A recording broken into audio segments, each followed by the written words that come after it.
You're listening to Ricky Gervais, with me, Stephen Merchant, and Carl Pilkington. Now, you probably know me from such works as The Office and Extras, Stephen being my co-writer and co-director on those things.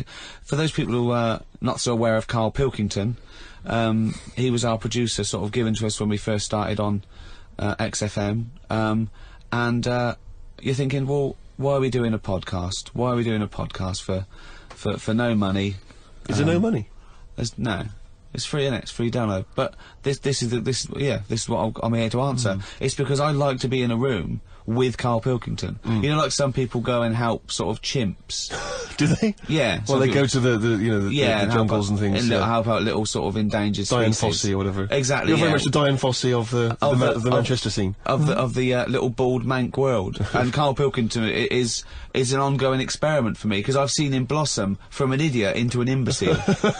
And I want to see it through. Look at the way he's looking at us through the glass. Look at that. He's got a perfectly round head. And that's why I'm doing this podcast, or bodcast, as I'm going to call it in his honour. Little round-headed bod-type freak. If you're not familiar with Bod, we can maybe put up a picture of Bod, the popular cartoon kids character. Go to rickygervais.com and you will see a picture of Carl and a picture of Bod. And you draw your own conclusions as to the likeness. Carl, what do you think about all this? That's alright. Are you excited by this new technology? What? Podcasts? Yeah, exactly. It's just, I mean, we are living in that sort of era now, aren't we? That you need to listen to stuff on demand when you want it and stuff. I know you're not a fan of the iPod in general, are you, or any of the MP3 things? You're concerned. I'm warming to it, but this is what's amazing about Carl. Even though he's talking about things like MP3 players, computers, iPods, he sounds like he was found in a glacier and thawed out. Do you know what I mean? He sort of taught to speak. We're a couple of high school guys who found him, and we're trying to ingratiate him in the gang, trying to pass him off as someone from the modern day. No. But my thing with iPods is, now, do we need them? Do you know what I mean? We're living in that era now where we have invented most of the stuff that we need, and now we're just messing about. They said that in 1900. Someone actually said everything that's to be invented has already been invented. They said that in 1900, and how wrong were they? No, but what came out? At what point? What was invented in that year where they went, right, that's it now? What did they invent in 1900 that made them go, we've done it all now? Well, just think a little bit, right? The 20th century. Think what happened in the 20th century. Go on. Well, cars, planes. Yeah, but is that a good thing? Planes and that. Do you need a plane, really? Wouldn't it have been better if we all stuck where we should be, instead of travelling about?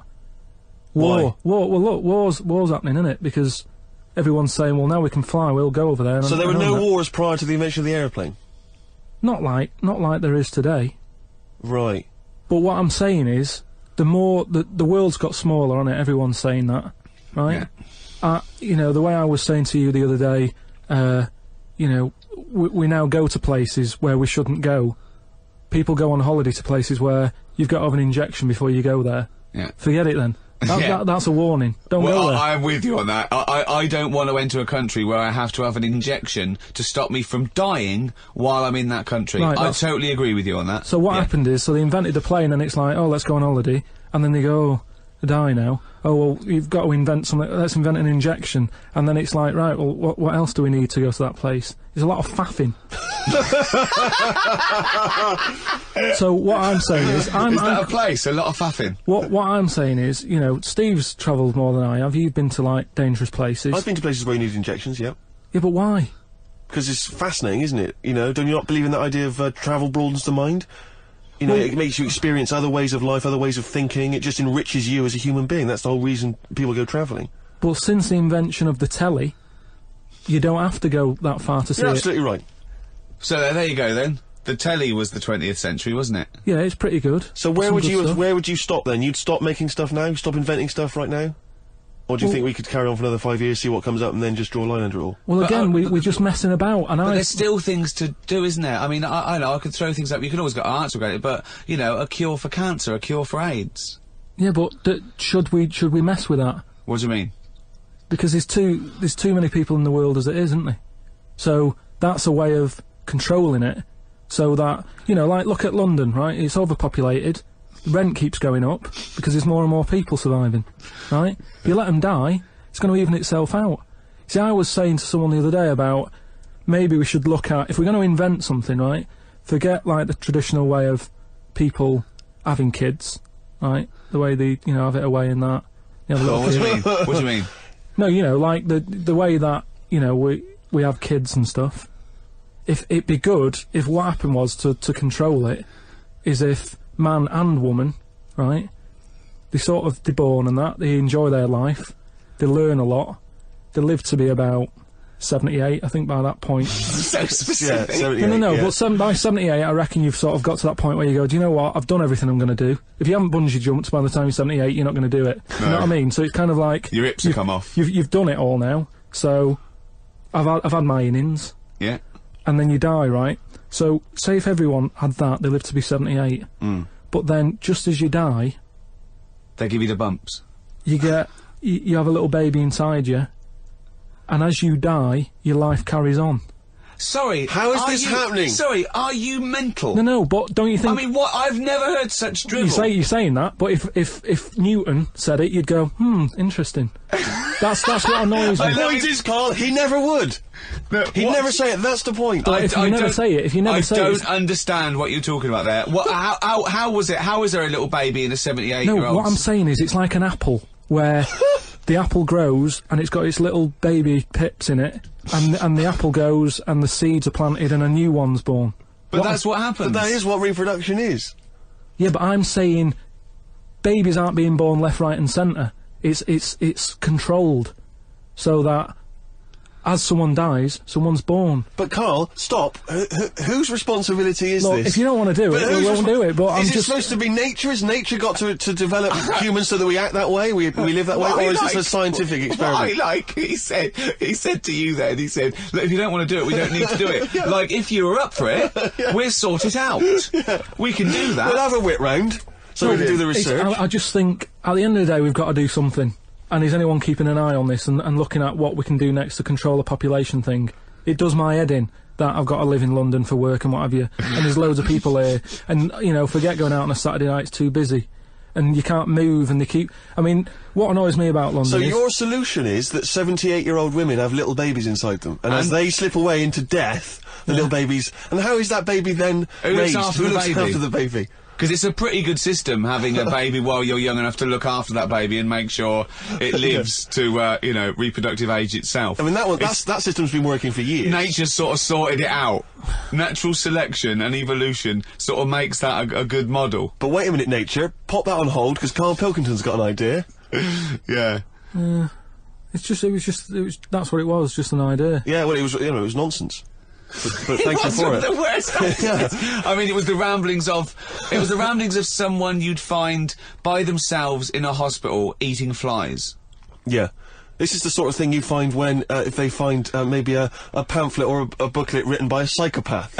You know, someone, just before they went on a rampage and then turned the gun on themselves, they go through their possessions and they find a book and it's got weird drawings, women with knives in their face, and this kind of In garbage. fact, I saw a similar sort of theory written out on a wall, but it was written in shit. Exactly. Yeah. No, all I'm saying is, I think it's, you know, when people die normally, everyone's fed up about it, aren't they, and a bit down. But if when you pass away, you go, oh, we're going to miss Gladys or whatever, but then there's this new life brought in, it's almost like a bad news, good But news. you're talking about it like someone could pick this idea up and run with it. Like you've given them enough information to do it. How is this possible? Where does she get the baby from? Why does it grow? Why grow it in Gladys's belly? Why not have it in a drawer? But what I'm saying is- ready to go, just add water. I mean... Who looks after son of Gladys? There is no theory here. There's no... it's the ramblings of a madman. What I'm saying is, though, the body's always changing, innit? From caveman to now, or whatever. In some changing. cases. And they're always finding out more and more. Like I read the other day about how they're saying, do you know, like they say, people have 6 senses. Yeah. There's loads more than that. Right, and there's this one. I say, show me that you've got one. No, right, and there's this one that's knocking about.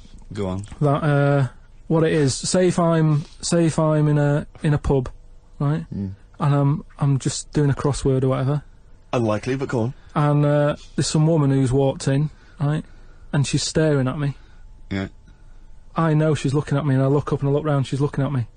Right. And they're saying that's a new sense that they found out from, like, you know, doing tests and what have you. Yeah, it's rubbish. And they're saying okay. that's been around since like man and dinosaur was knocking about. But it could be, you know, peripheral vision. It could be a footstep stopped, and usually when someone's footsteps stop, they've stopped. No, they've explained I it. think it's safe to assume that, you know, that with your perfectly round head, people are always stopping and No, looking. but they explained it. You just know that there's probably going to be someone there if you look right. They said it's from the time when, like, caveman was, like, wandering about, and he'd go, hang on a minute, and he'd look round, there's a dinosaur there, or whatever, and he'd leg it. This is nonsense. Not. I hate when people use the term when caveman was wandering round. Caveman and dinosaurs, oh, they used to live together, yeah. Oh, that's the same era. Yeah. What have you been watching? Raquel Welch? What do you mean? Well, what do you mean caveman wandering, knocking around with a dinosaur? You know the Flintstones is only partly based on fact. Dinosaurs and man did not coexist. The dinosaurs had long gone before man arrived. Extinct. Kaput. You don't believe us? What, you don't believe because you've seen... Because you saw that film where they took pictures of lizards and magnified them and put them next to men in films so they looked like they were fighting. Yeah. No, but why couldn't that have happened? What is the film with Raquel Welch? A Million Years BC. A Million Years BC or something. A Million Years BC. Brilliant. Yeah. Yeah. No, but... She had a sort of woolly mammoth bikini. Fact. But why wasn't the dinosaurs back then just like how we have dogs now, in a way? He's watching the Flintstones. He's watching the Flintstones. He's thinking of the Flintstones. Yeah. That's what he's when thinking. When he puts out the saber-toothed tiger, yeah, and then yeah. Dido and he mixes his concrete in a pelican. Yeah. Yeah. I just think that there must have been a crossover point. Why? Why did you say that? Why do you think there must have been a crossover point? There must have been. Because if nothing was knocking about at any point, how did anything carry on? I know. Exactly. Why didn't Hitler meet Nero? It's weird, isn't it? There must have been a crossover. They must have met somewhere. They must have met at a party somewhere. They mixed in similar circles. Yeah. Well, I mean, are you telling me that Ken Dodd has never met Genghis Khan? They must have bumped into... I can't believe it. Yeah, forget it. Oh. You're listening to Ricky Gervais with Stephen Merchant and Carl Pilkington. Coming up after the ads, Monkey News. What ads? No ads, no? No, we're not. There's nothing here. There's no records. We just got to keep on talking. Okay. Which is not. We could do our own ads. Okay. Bring tea for the Tillerman, steak for the sun. Out now to own on DVD. Ricky Gervais's and Steve Merchant's award-winning extras. With Ross Kemp. Oh, zippy. With Les Dennis. Put your arse away, Les. I don't really know. And Kate Winslet. Oh, this nun outfit makes me talk dirty. Out now on DVD. Extras. Did you like Flanimals? The Ricky Gervais book for kids with pictures of made-up creatures in different colours? Well, if you did, there's more of them now in the More new book, more Flanimals. Flanimals, which is also by Ricky Gervais, drawings by his mate. Out now. The Ricky Gervais Show on Guardian Unlimited. You're listening to Ricky Gervais with Steve Merchant and Carl Pilkington. Well, now time for one of our regular features. Monkey News. Do the jingle. Oh, chimpanzee that Monkey News. Right, what we're doing here is just giving you a bit of monkey news that's gone on, right? Where a monkey's been involved in it. Good little story in that. Yeah. Are you familiar with the one that went into space? The first sort of thing they ever sent up there before man did it and all that. You see, this is what annoys me with it really. Armstrong gets all the glory, but do you know who went up there before him? A monkey. Yeah. Yeah. Dog went up first. But what was the monkey called? Oh, I don't know. No, sure, okay. So it's not the most informed news bulletin. The dog was called Laika.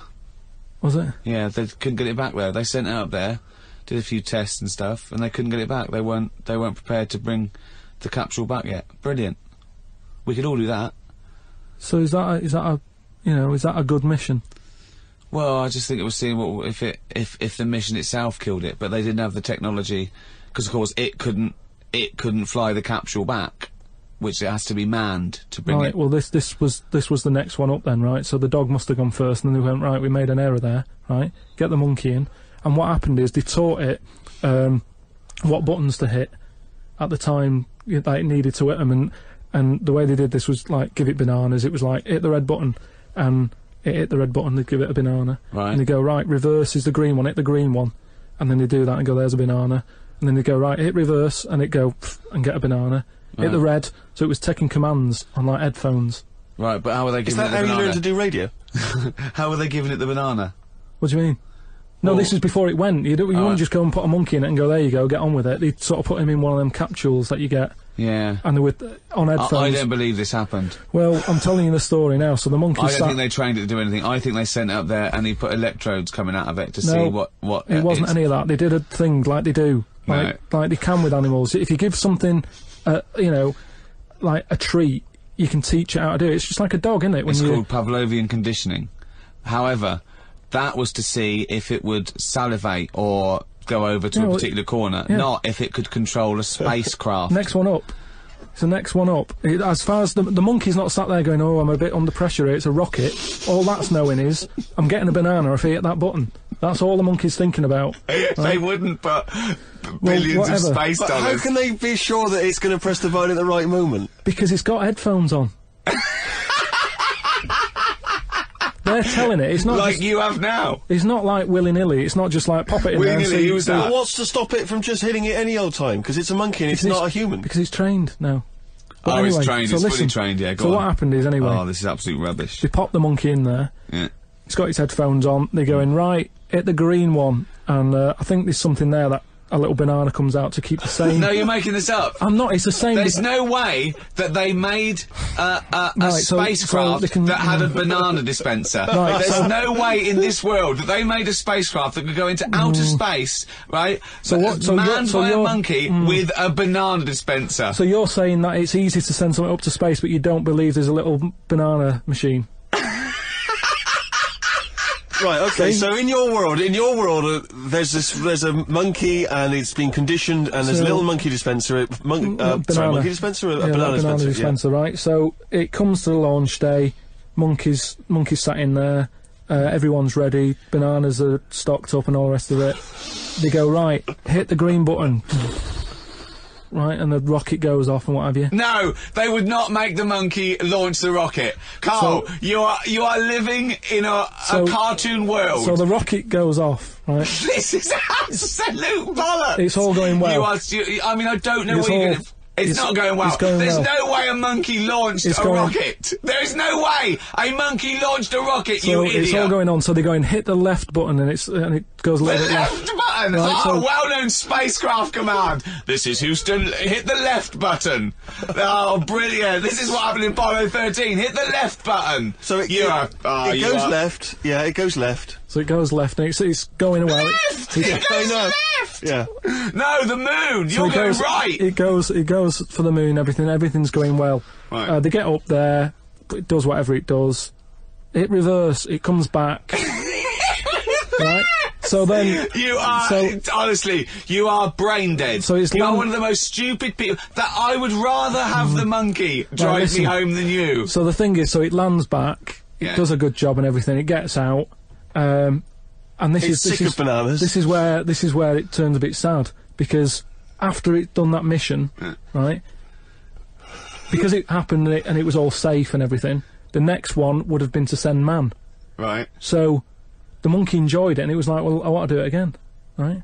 But they were like, So how did they know that? How did they know he wanted to... just the way it looked and what have you. It was like, Fuck off! Just the way it looked! So- you are a maniac. so the thing is though, right? So after it had done that, it was on such a high, right? Yeah. It could never get that high again. Turn to drugs. There was nothing that it could do. Went on tour, did it? It sort of ended up killing itself. Because it could never get that buzz that it Right, got. that was absolute bollocks. None of that is true, except they sent a monkey into space. And I'll check that. Absolute drivel. So in your mind, it committed suicide. It went on a crazy bender, drinking drugs and women. And like then, it does happen. You and then hear it was about found it. in you a hear about motel it. room.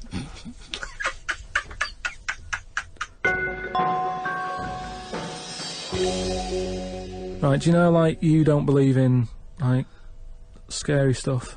Just like, you know, ghosts. No, I believe in scary stuff. I don't believe in No, well, things that ghosts are totally and that. logical. Yeah, ghosts. Vampires? No. Anything made up by man. Well, anything? there was something in the paper the other day about a vampire. How they found one. They dug something up. It was in the paper. And, oh, it's true then. It's definitely true. But we'll leave that. Then. But we'll leave that because you're just going to do that, so it doesn't matter. No, come on. Let's go on quickly. Tell us. No, it's just that they found a body in a coffin with a bit weird. of wood through its heart and a knife in its mouth. But if you don't believe it, it was then a what's the vampire point? pirate. It was a vampire pirate. But that's definitely proof of a vampire then, and of course, and not some grotesque murder. Yeah. That's definitely proof of a If vampire. it was found, if it wasn't made up. Hang on a minute. Yeah. Hang on a minute. if it As was far as I'm aware, when you put the thing through their heart, they just turn into dust. As, in the and films I've also seen. all their victims get their own life back. Yeah, exactly. Yeah, that's Right, the and truth. here was the second bit. Yeah. Somebody had dug it up, Yeah. got the heart, blended it, burnt it, popped it in some water, drank it, and they're in prison now. Now, if it wasn't dodgy stuff, why are they in prison? Why don't you Because just they're go- mental, because they dug up a body, liquidised its heart, burnt it and drank it. That's why they're in prison. There's your answer. Right. But anyway, that isn't what I'm talking about, right? But I met Derek Acora the other week, Oh, yeah. right? Now, And who's he? Which one's he? he's Is he a medium? He can contact the dead. Is that right? he just chats to him and that, passes messages on. Nice of him. So I said, "Oh, tell us something a bit weird and that." So he said, "What do you want to know?" I said, "Just something weird." So he goes, "All right then." He said, "Here's one for you, right?" And he said, "There's this pub out in the country, and he said there's this mug. Do you know those old mugs that they have, where they used to like leave their own cup knocking Like a about, didn't they? tankard. Oh, yeah. Tankard thing." Yeah. So there was one of them mugs in there, right? And everybody Tankard. Let's use tankard if we've All right, established that's the word. tankard, yeah. Because you're the only mug in this story. Right, You believe in it all. High five. Great. So this tankard's knocking about, right? And everyone who's running the pub keeps going, "Oh, I wish they'd stop leaving this tankard about," right? And they pick it up. It must be a pain. Having a tiny, small tankard in a pub. That must be a real grind. So every they sort of picked it up and went, "We'll have to wash that," and they popped it on a different sideboard. Next thing you know, that person who's touched it died, right? Sure. So They must have been getting through bar staff. so they kept getting in new staff and that. And they were like, "Oh, what's the connection here?" Right? What's the connection here? Oh, God. So anyway, so Call Australia, we've run out. they sort of someone notices and they go, "You know, it's a bit weird. It's that cup, right?" So they get Tankard. They get, so it's that tankard and that. So they get a vicar in. Of course they do. And they go, "Look, there's a lot of weird stuff going on here. This tankard, every time someone touches it, they die." So he said, "Leave it with me." He gets his special water out and what have you. He comes round, does a little prayer, sprinkles it. He goes, "Right, not a problem, don't worry about it." He picks it up, chucks it in the bin. Guess what? What? Dies in a crash on the way home. Because he'd picked it up. Well, but Carl, you're telling me this like it's fact, and I'm meant to go, "That's amazing." Derek Acora, he told me. Carl, I have no opinion of that story, other than I'm pretty sure there was absolutely no connection between touching the tankard and him dying. That's all I'm sure of. It's not just him though, is it?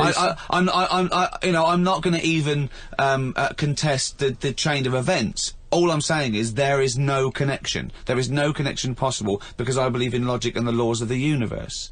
So when you're telling me miracles and strange things outside coincidence, you may as well be telling me about the Tooth Fairy and the Easter Bunny, because they're equal to me. That it's ludicrous. It's absolutely ludicrous. So what would it take though for you to go, "Oh, I'm actually a believer now"?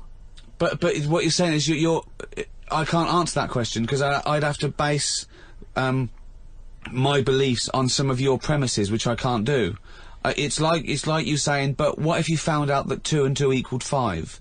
I can't. It's a necessary truth that it doesn't. I'd have to go back and fundamentally disagree with what I think twoism is, two-ness and fiveness. And you've never been in a situation though where you've gone, "This room feels a bit weird."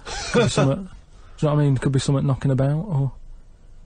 But that's a different question. I could go into a really rough-looking pub and think, this isn't good, because it's No, based like on induction then. Because I mean, like, you know, if you've been to Cornwall on holiday and stayed somewhere and you've gone, "Do you know what? Sure, something's died in here." I'm sure someone's died everywhere. Yeah, but what I mean, you never pick up a vibe of like I've got a mate, right, who he's living in this big stately home, right, and what it Why is he living there? he's paying £100 a month, right, and it's almost like he's being a security man. All right. But he's not. He's not. He doesn't sit out the door with that on and everything. He just goes about his life, but he bases most of his work in this stately home. So what is it, like a housekeeper, like he's sort of house sitting? A little bit, yeah. I mean, it's it's bigger than Buckingham Palace, this place, right? So what is it, a billionaire that's gone away or something? I think it's some sort of, I think he said something about a viscount or something, right? He said he owns this place. He's living in America. This place he owns, but it's falling to bits. Wow. And he's worried that people are going to go in there and squat and what have you. So he said to me, mate, you know, there was an advert in the paper, he doesn't know him, advert in the paper saying, do you want to live in a big house? 100 quid or whatever. And he went and had a look, right? And he's living in there now. He pays £100 a month. There's about 80 rooms. Gee. And it's this big stately house and what have you. And I went down there, he said, oh, come down and have a look, right? And from outside you go, oh, this is brilliant. It's like something out of, you know, like the Man of Born or something. You go, this is impressive. But then when you get in, it's like, it's a wreck. It's just falling apart because they can't afford... Well, it's just been left. No one's doing any vacuuming up or anything. There's like rat poison everywhere. Like windows are smashed, doors kicked in. That's a real shame. Why is it? Is it? I don't think he's doing his job, is he? Is it because it would cost like millions to do up or well, something? Apparently it'd be like, I think they're going to have it done up, but it's going to cost like 80 million, right? So anyway, so that's a big house. That's a big house. So we go to the pub and what have you. I've got like a little torch, and we're wandering around looking in all these different rooms, right? And I'm asking him how's it got in this state? Do you know what I mean? If someone's had it, why have they let it get to this state? And he was saying how, you know, it was like a mental home at one point, and it was like a drug thing as well. People who had problems with drugs, they popped them out there because it's in the middle of nowhere. Do you know what I mean? If you needed drugs or anything, forget it. It's not going to happen. Do you know what I mean?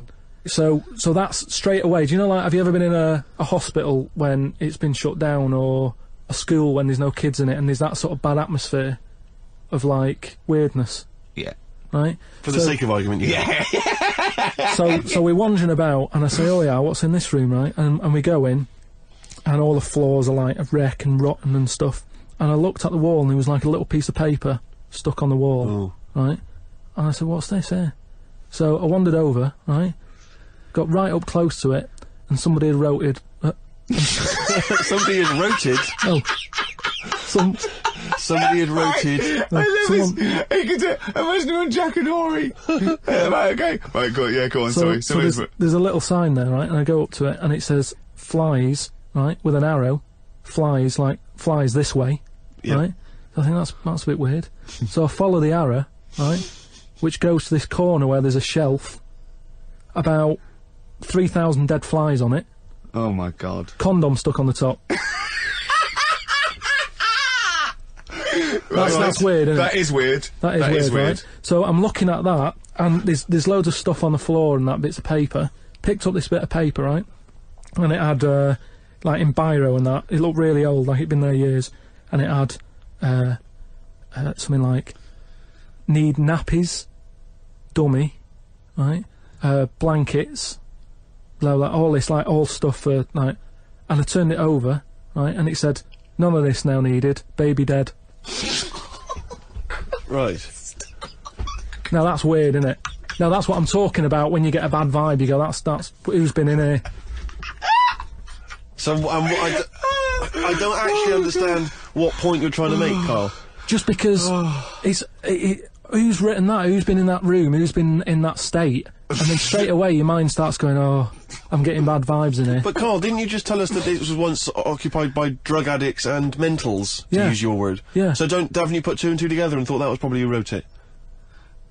That doesn't mean it's paranormal or ghostly. You walk into a building, it's a big, terrifying, empty house. It's terrifying in as much as it's cold and dark and drafty and a little bit spooky in this sort of illustrative sense. And insecure. Yeah, you're a bit nervous because you know, it's got this sort of, it's got its bad vibe. It's just based on the fact that... Your mate's in charge.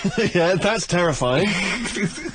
I mean, yes, so it's like saying, are we scared of the dark? Yes, I understand why people are scared of the dark. I'm a little bit scared of the dark. You're walking along. Because you don't know what's in it. Yeah, you don't know what's in the darkness. That's why people get nervous. It doesn't mean you have to make the leap then that you've got some paranormal sense. Oh my god, I'm Carl Pilkington, and hang on, just like Derek Acora, I have sensed something strange and evil in this room. Wait a minute, there's some flies in a condom.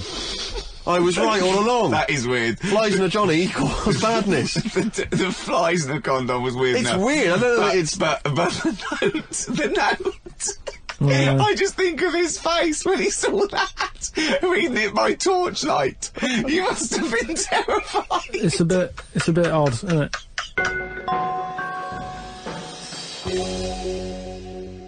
Thank you very much indeed for listening. If you'd like to get in touch with us, either myself or Ricky, or you've got something to send to Carl, then you can email us at podcast@rickygervais.com. I'd just like to say thank you to both The Guardian for sponsoring this and Positive Internet for hosting this podcast. Both great. The guys at Positive Internet know exactly what they're doing. They're my kind of people, as is The Guardian. You weren't contractually obliged to say that, were you? It just sounded... No, it's what I think. Just what I think. Right.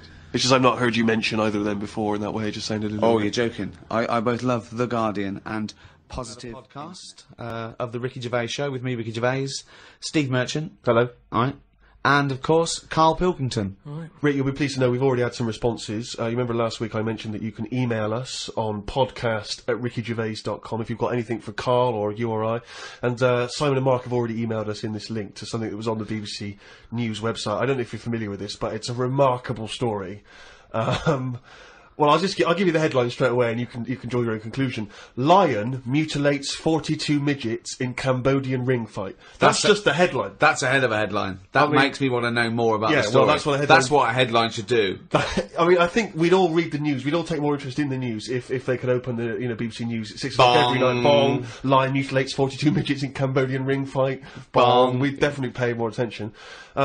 So this is the story. It's just extraordinary. Spectators cheered as entire Cambodian midget fighting league squared off against African lion. Now, I didn't even know there was a Cambodian midget fighting league. You're an ignoramus. Everyone, of course, has heard of the CMFL, which is genuinely what it's known as in Cambodia. Now, like you, I don't know who the Cambodian midget fighting league are normally fighting. I don't know what tournaments... I assume it's each other. Well, I assume each other. It's midget fighting, then? Yeah, well, let me just give you more information, and then we can dissect it afterwards. Tickets had been sold out 3 weeks before the much-anticipated fight. The fight was organised when an angry fan contested Yang Shamoni, president of the CMFL, claiming that one lion could defeat his entire league of 42 fighters. So this bloke is going to the president and going, I reckon a lion could get all your midgets. I reckon he could destroy all of your 42 midget fighters. Now, apparently, Shamoni, the president of the CMFL, he takes great pride in the league, and he's conveyed in a recent advertising campaign that his midgets will take on anything, man, beast, or machine. Now, I don't know what kind of machine, again, midgets are fighting. But don't the midgets have a say in this? Washing machine. The midgets going, all right, keep it down. No, they will fight anything. Well, we won't fight anything. We'll fight each other. We're sort of like equally matched. No, you'll fight a beast or a machine. No. I'll fight another midget. I will fight any midget. Is what. When I said I'll take on anything, I meant another midget. Machines. So this bloke goes, I reckon a lion could take on your midgets. He goes, rubbish. Yes. And that is why an African lion was shipped in especially for the event, which took place a couple of Saturdays ago, in the city's Colosseum. I mean, they've got a Colosseum, Rick, which is already brilliant. So hold on, this is sanctioned by the city? Well, the Cambodian government allowed the fight to take place under the condition that they receive a 50% commission on each ticket sold, and that no cameras would be allowed in the arena. We'll take 50%, but for dignity's sake, there's no cameers. We don't want to make this into a circus. Spectacle. Yeah. No. It's just lion versus midget, but exactly. Well, 42. Never forget there was 42 midgets. Now this is the tragedy element, and this is why we shouldn't be laughing, because the fight was ended. Don't tell me the lion gets hurt. Well, the fight was ended, Rick, after only 12 minutes, after which 28 of the midget fighters were declared dead. Right. While the other 14 suffered severe injuries, including broken bones, lost limbs, and they were basically unable to fight. But the lion wasn't hurt? It would have seemed that the lion was okay. Oh, good. Because the lion had no choice in this. No. See, that's I love it when a human takes on a beast and comes unstuck. Because that lion was scared and defending itself. Those little midgets were loving it. They wanted to go. What do you mean they were loving it? You don't know that. Well, why would they do it? Well, what I find out... Well, I'm worried, you see. I don't know the ins and outs of this. I wonder if they were fighting against their will. I got the horrible feeling, because with all due respect to any midgets listening, they must be fairly easy to round up. You could probably corral some midgets fairly easily. You know, you only need some regular full-size people, and it'd be easy to grab some midgets and take them away, whisk them away, put them in a cage. No, because... No, because they don't. Because a lot of them stand on each other's shoulders and wear a long coat. Sure, but... And a hat, and you go, oh, that's not a midget. No, Let him go. well, those ones are getting away with it. They're fine. They're wandering around, you know, fine. Because who's voluntarily going to join the Cambodian Midget Fighting League? But midgets who want a bit of action, who want to fight other midgets. They're allowed, they want to fight.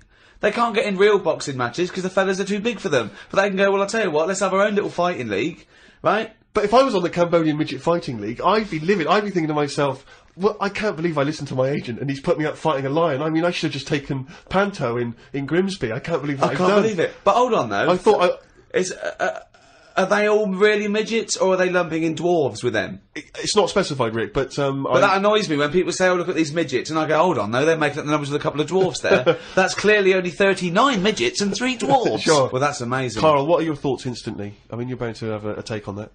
Whose side am I meant to be on there? What? Well, I'd be on the lion side. I'd never go to a bullfight, but I love it when I see a matador gored to death. Because, again, the bull doesn't want to get in that ring and fight a bloke with swords, okay? So I love it. I think it's disgusting. And when someone says, a midget versus lion, I'm thinking, well, it's okay if the lion wins, to be honest, because they haven't got a choice. So, and I hate it when people go, oh, I went to a bullfight when I was in Spain, but it's the tradition, isn't it? Oh, well, there's loads of traditions that we don't adhere to anymore. So I say it shouldn't have happened, of course, but if it happens, I'm glad the lion isn't hurt. See, what's annoying me is I've sent money to Cambodia because apparently they're hungry and haven't got any energy. So what's going on? Well, it's much easier to fill up a midget than it is a regular Cambodian. You know, they're I just happy feel on like a Mars bar. I'm being cheated a bit. You were conned before with a charity, weren't you? Well, a few times, yeah. What about the old lady? What was that? I got stopped, and it's like they sort of drag you in by saying, "Have you got a gran?" And I said, "No, they died," and that. It's like, "Oh, did they die of the cold?" No, ill. What have you? Just old age. He said, "Well, what happens with a lot of people's grans is they die in the cold, right?" So I was like, "Oh, that's bad, isn't it?" Anyway, so she's chatting and she's showing me pictures of these old women who look cold, right? Saying, "Look at her, that's Edna. You know, she's got no family. She can't pay the bills and all that." Yeah. So I'm like, "Oh yeah." Anyway, it goes on for about 15 minutes, and you feel bad. You give them your bank details, right? And what happens is every couple of months you get a letter from Edna. Well, it's not from her; it's typed up and what have you. But there's a picture of Edna, right? And it's saying, "Oh, this December, Edna's going to be extra cold.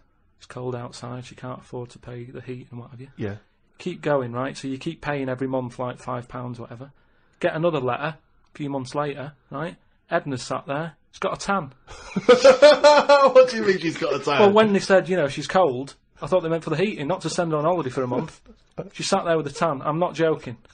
Are you sure it wasn't just a slight problem in the printing? No, definitely. Sure, it wasn't well happy. Sure, it wasn't liver failure. This is a terrible thing to say, but when I see those people approaching now with the clipboards on the street, I always get my mobile phone out and pretend to have a conversation. I've done that one. The number of fake conversations I've had walking past them now. Well, I felt sorry for them, right? Because I thought, to be fair, I've got about 10 standing orders where I felt sorry for them in court. Right? I thought they're doing a good deed. The least I can do. I find out they're on about £8 an hour. Are they? Yeah. They're not just doing it out of the kindness of their heart. Well, I don't want to. I thought they were volunteers. I thought that was at least why I should feel guilty. If they're getting paid to do it. I don't know. I could be wrong. I think they do. What? I've heard they get paid and that. Well, if someone knows, maybe email us. Podcast@rickygervais.com is how you can get in touch with us. If you know if these guys are getting fleecing us twice. I heard something. Carl thinks that. You think they're not. I don't know anything, but anything that will allow me. But to let's not feel find guilty. out because I don't want to slag them off because they're obviously doing a good thing. So we'll find this out. It's, this is an educational show. I tell you what, though, right? Because we've talked about homeless people before and that, and I walked past one the other day. He's always cheerful, right? But don't you think, right? If you had a company, it's worth taking them on because they never have a lie-in. Brilliant. I'm finding it quite exhausting now, because a lot of the homeless I've encountered recently, they're not even after my money. They're just looking for conversation. While I was walking along the other day, and I don't know what you're supposed to say to this, we were both walking, happened to be both passing a Chinese restaurant. He glanced in, he looked back around at me, he went, woman in there with 3 phones, 3 mobile phones, why does she need 3 mobile phones? Got nothing to say to that, got no opinion. Got absolutely no opinion of it. And I was thinking, what's going to, and you know that thing when you sort of, suddenly you got across the road conveniently to just get out of it. But, and there was another mad woman who started going, she was walking past me, she went, do you want to come to my church? I went, no, I don't believe in God. She went, do you believe in God? Oh, 20 minutes. Conversation, 20 minutes. It was unbelievable. I got to a point where I was so angry with her, I was shouting out from across the other side of the room. I was the one who sounded like a nutter, going, there isn't a God! But, you see, when does it become, like, bad to avoid people like that? Do you know what I mean? Because some people say you shouldn't, that they're people like us who just had a bit of bad luck. Well, of course they are. Yeah, I know, but I remember one on our estate, right? And she was a bit, what's the word that you can use? Because I don't want to offend anyone. But I'd say, but sort of mental homeless. Is that a term? That's the official term. I think that is the new official term. It's mental homeless-itis. Right, so she lived on the estate and what have you, and she aged... How was she homeless if she lived on the estate? Well, she sort of decided to stay around there, because I think people on the estate spoke to her more than people who had money. Do you know what I mean? Really? I was going to say, why would she choose an estate not to live in, as opposed to, like, a walled... sort of lovely community. Yeah. Why not go to St John's Wood or... Yeah, or I'd hang around in maybe, say, the Maze in Hampton Court. Yeah, exactly. No one's expecting to see a homeless person as they're trying to find their way around. Well, imagine the cash you'd make during the summer. The rich sort of Victorians used to keep sort of homeless in there as a little folly, and they used to pay them at the end if they stayed there for like 3 years. What do you mean there? Would they pay them It was to do fashionable to have a little homeless little hobbit in your outhouse. Seriously. And what did they have? Did they have to do anything for the money? Run, dance, no, they just had to tigers? be there. No, they had to be there when they brought around. They go, look, that's our little cat weasel fella Right. living in our folly. Yeah. And then they got money, at the end of it. There's just like really rich sort of Victorians and stuff. That's a great idea. They should definitely bring that back. Because, you see, I would give a lot more to shelter and those kind of charities if I could have a homeless guy and do my bidding. I could make him dance. And they had a really long beard and rags. Exactly. Yeah. And I could just make them do dances for me, or, And he was somewhat magical, possibly. That Yeah, would go, riddle me dee, fiddle me do, what is my name and who are you? Exactly. Yeah. And then, But anyway, so this mental There's a little idea homeless, for shelter if anyone's listening. Yeah. mental homeless woman on the estate, and what she used to do, right, she acted quite normal, and she used to always push like a pram around with her, right? And everyone was like, she can't have a kid, can she? Right? And she was dead happy every day. She was up and down, walking up and down the road. Anyway, one day she sort of walked past, right? Turned round and looked in the pram. There was a bucket with a face on it.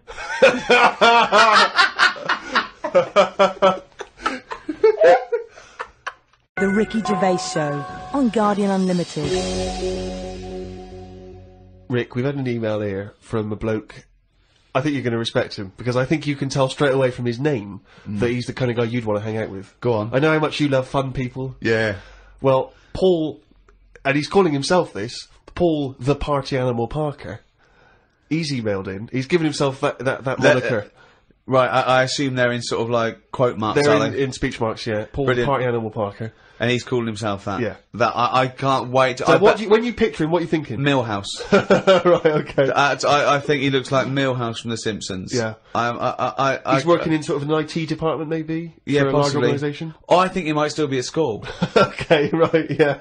Yeah, I think. And this is the vital question. Do you believe him to be a party animal? I believe him to be a party animal is as much as a man with a long scarf that his mum knitted him to look like Doctor Who can be a party animal, yes. Do you think that when people are organising parties at his school, they're thinking the first person they got to get on the list and make sure he's guaranteed as You've got to take Paul the party animal. Because Because I bet he's got millions of affectations. I bet he wants to be known as the one that carries around a biscuit tin. Yeah. He's got the scarf. He's the guy who only ever wears bowling shoes. It's his thing. It's his thing. He's a little bit kooky, it's his thing. But thank you very much indeed for your contribution. And it is fairly interesting what he sent in. He's found this on the web. I don't know why he's felt an affinity with this particular inventor, but anyway, there's a Serbian man, who has invented a sex machine for women, and he's appealing to Western women to test his device. He's from a town in, as I say, in Serbia. I guess Serbia. I guess that's right.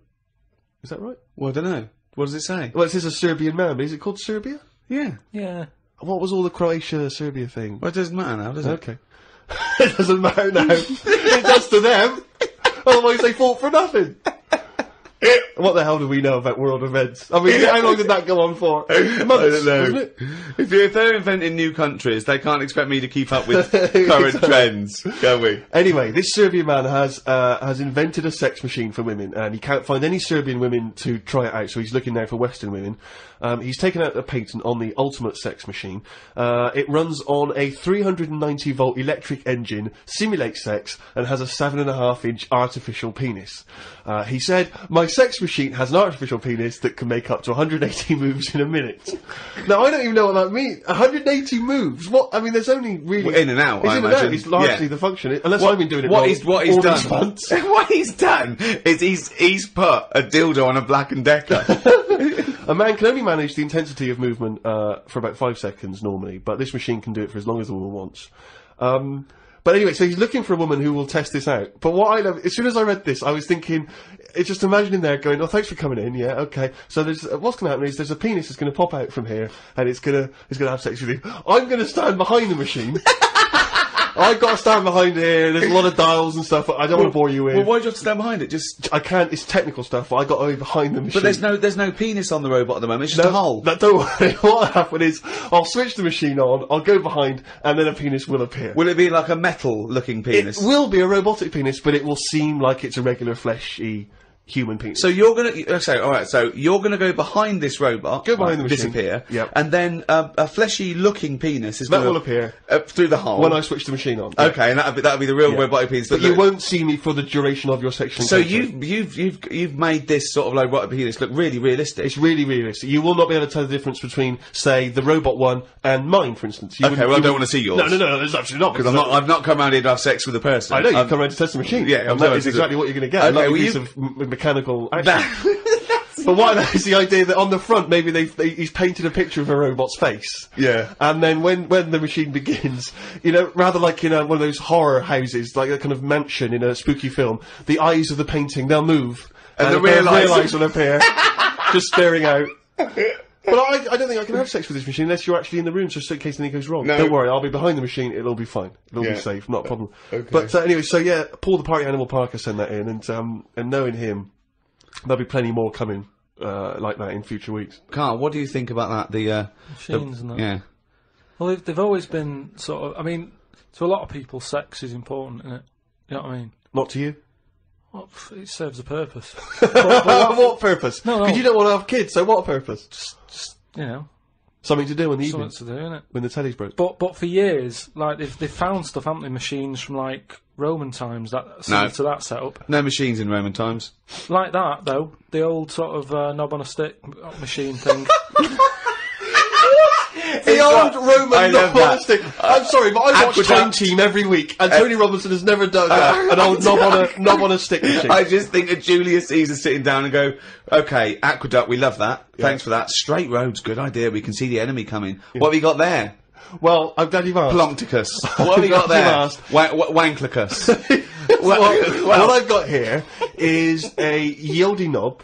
And I've put that on the end of a stick. Oh, a stick of smallus. Okay, well done, Wanklicus. Yeah. Well done. You are my new right-hand man, as they say. No, excellent. But they do stuff like that. You've been in the London Museum and that, and they've got sort of sex stuff from years ago. They've got like these metal pants that they used to wear. I don't know what that is. Metal pants. Yeah, sort of. Is metal. that a chastity belt? You mean? They used to make women wear them so that they could. But they had them for blokes as well, though. Metal pants for blokes. Yeah, why? So he had a little lot. So if he was away, he couldn't play away from home, and if he was away, she popped on a little.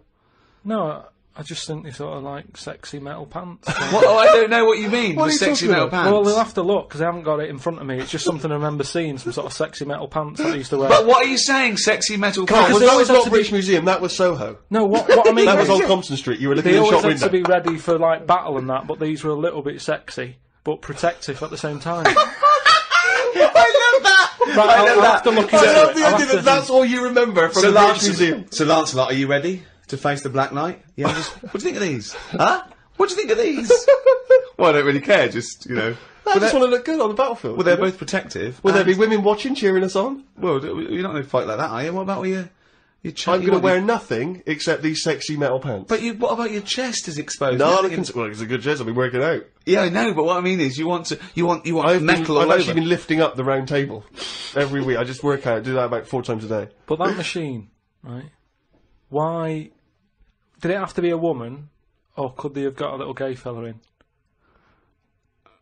I Let don't me know. just check. It doesn't actually specify the small print here. I love that. Why do you want to see a little gay fella be? I don't want to see it. I'm just saying they're sort of more. Carl? Why do you want? don't wanna see Why it. do you want to Don't wanna watch a see it. gay man get buggered by a robot? I wasn't the one typing in gay machines on the internet, finding stuff out about them. It's not a Steve game was. machine. You just made it into a game machine. Yeah, he wanted to pleasure women with this machine. You're saying, can I see a little gay fella get a robotic cock up his arse? You're the one requesting that, Carl I don't want Pilkington. that, I'm just saying that. You're the one that wants to see gay men with metal stuff up their anus. No, what I'm saying is they're more up for a bit more experimentation than. What are you saying? Why is that the case? Why? Why'd you say that? No, they're just butt plugs and that. I mean, what I'm saying is. What, you can't just say butt plugs and that. I'm just saying that I reckon they'd be up for it. What do you know That's what about I'm butt saying. plugs? I don't know anything about them. I just remember seeing an advert for some once in a sex shop. What are you doing? What are you doing? No, I wasn't. I was just walking past. I was walking past the sex shop and that, and Your eyes sort of glancing, looking. glistening. Why were you walking past a sex shop? Just because I was on the way to work and that, and I passed one, and there was a little sort of one. It was open early, which I never understood. Right, it was about 8 o'clock in the morning. Right, I Who's thought, rushing out who's for butt plugs rushing that out? early in Yeah, the who morning, needs yeah. them now? Right, but I I sort must of get had a bagel and some poppers on the way to work. But I walked past it, and it had like a little post-it note or postcard type thing, and it was like, pop in now, buy an item, chuck in some free butt plugs. And I didn't know what they for. I'd never heard of them before. But all I'm saying is, I've since found out what they do with them. What And do if they they do with them? do that with them, then Yeah. give them a go on that.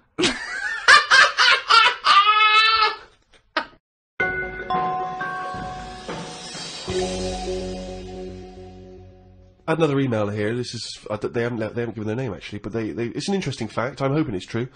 America's first nudist organisation apparently was founded in 1929 by 3 men. Now, what intrigued me when I read that is the fact that it's clearly 3 blokes just trying to meet some nude women. They're all 52, balding, Exactly. with little sort of those gold-rimmed glasses. Yeah. Yeah. And they're just wandering around, and it's all quite saggy down there, and they're just knocking on doors saying, we've just set up an organisation, it's perfectly above board, completely Yeah. legitimate, it's a nudist organisation. You got any women in there that want to come and join us? 'Cause Why we haven't not got any really? female members at the moment. Got any women in there interested in, volleyball No, or I trampoline? can't be doing with it, me. You hate nudists, don't you? Nudists. I don't understand what it's all about at the end of the day. And here's something, right? Do you know, like, when you're a bloke nudist, right? Do you ever get any who just have, like, a small knob? I don't know. I don't understand the question. What's that? What's your point? Well, are there any blokes who are knocking about who just have a normal-sized knob, or maybe a bit smaller than normal, who are happy wandering about showing off what they haven't got, if you know what I mean? I don't think nudists are just doing it because they're so proud of their knob. No, but there's got to be a little bit of that in it, isn't there? Why? Say like Jonathan Ross, right? He's nipped to see you now and again and what have you. He's what? He sort of nipped in to see you now and again. He's always happy getting his knob out because he's known to have this big knob, right? What So do you mean he's showing known? it off. Why is Jonathan Ross known to have this big knob? No, he just talks about it a lot, doesn't he? He's always saying about, bet you'd like this, wouldn't you? And all But that's that. like me, I'm known for being a great lover. I say it a lot, it's clearly not the case. What Yeah, evidence but- have you got that he's got a big No, knob? but the difference is he's happy to keep getting it out. It's different, sort of me walking about going, I've got a big one and all that, and then but no one ever sees it. But Jonathan sort of, he's always getting it out, isn't he? Have you seen him get it out before? I saw, well, he did get it out, but I wasn't looking. What do you mean you weren't looking? How do you know it was out? Just because he sort of was moving it about and that, and I could sort of So see. you- No, I wasn't looking though. It was that sort of thing where you can see something moving about, but you're like, I'm not looking at it. What, like an owl seeing a mouse? It just, what I mean, it doesn't matter. All I'm saying is, So no, let's get back to this. You remembering vividly Jonathan Ross's penis? no, Yes. I don't mean that. What I But mean, why were you looking at his penis? I wasn't looking though. Well, I'm it was just saying- clearly not meant to be looked at. I'm just saying, most blokes who, nudists, Hmm. they must be pretty confident in themselves to, getting it out. And I wasn't looking. It's just that, I mean, I looked once. Okay, what was it like? What? Sorry, you looked at Jonathan's once. No, or- no, Yeah. I was looking at another one. What? At the same what? time? No, Why no. are you looking at loads No. of men's What's penises? going on? Where are you Because going? it's Men's natural. fist. It's natural. That's what I'm saying. What do you mean? This As a is bloke- Carl takes a sneaky look at No, no. menscocks.com. No, what I'm saying is, it's Where natural. was this happening? You were in a gym. No. A lot of guys are getting changed, and you No, were just checking out their you're at your bedroom window with a pair of binoculars, No. and there was a little fella across the road I getting was changed. at some night out once. Go right? on. So you were at heaven, and you were in the It was toilet. some night out, and some people come running on the stage, right? Some music started coming on, and these 4 people ran out. It was 2 women. So you were 2 at a gay blokes. strip club. It wasn't gay in that. It was just a normal night out. Well, some sort of party night out. Right. These people come running on, right? You got 2 women. You got 2 blokes. Right. They whip their knickers off. The fellas whip their undies off. At the same Now- time? Yeah, all at the same time. Was it like, that, was it like a choreographed thing? like what's it? Chippendales. No, what like Cheryl Baker was in it. It was that thing where they sort of, on Eurovision Song Contest. Making your mind up Yeah. when Bucks Fizz Bucks ripped Fizz. off a larger skirt, conceding a smaller skirt. At no point did Bucks Fizz whip their knickers and pants When off. you said Cheryl Baker was in, I was thinking, what? Didn't she used to host Record Breakers? I don't remember that on there. so that- Tea Time on BBC One. So Go on. that happened, and all I'm saying is, right, before I had a look at the woman's bits, right, I just had a little cheeky glance at the fellas. Why? Why? Just checking it out, just seeing is everything normal down Why there. weren't your eyes drawn instantly to the ladies' bits?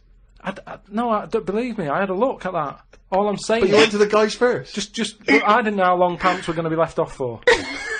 So you didn't want to miss your opportunity, is what you're saying? You saw a window of opportunity to see some men's bits, and you thought, I better take it. No, because this may never happen again. No, So what happened? So there's had a 2 look. women, 2 men, right?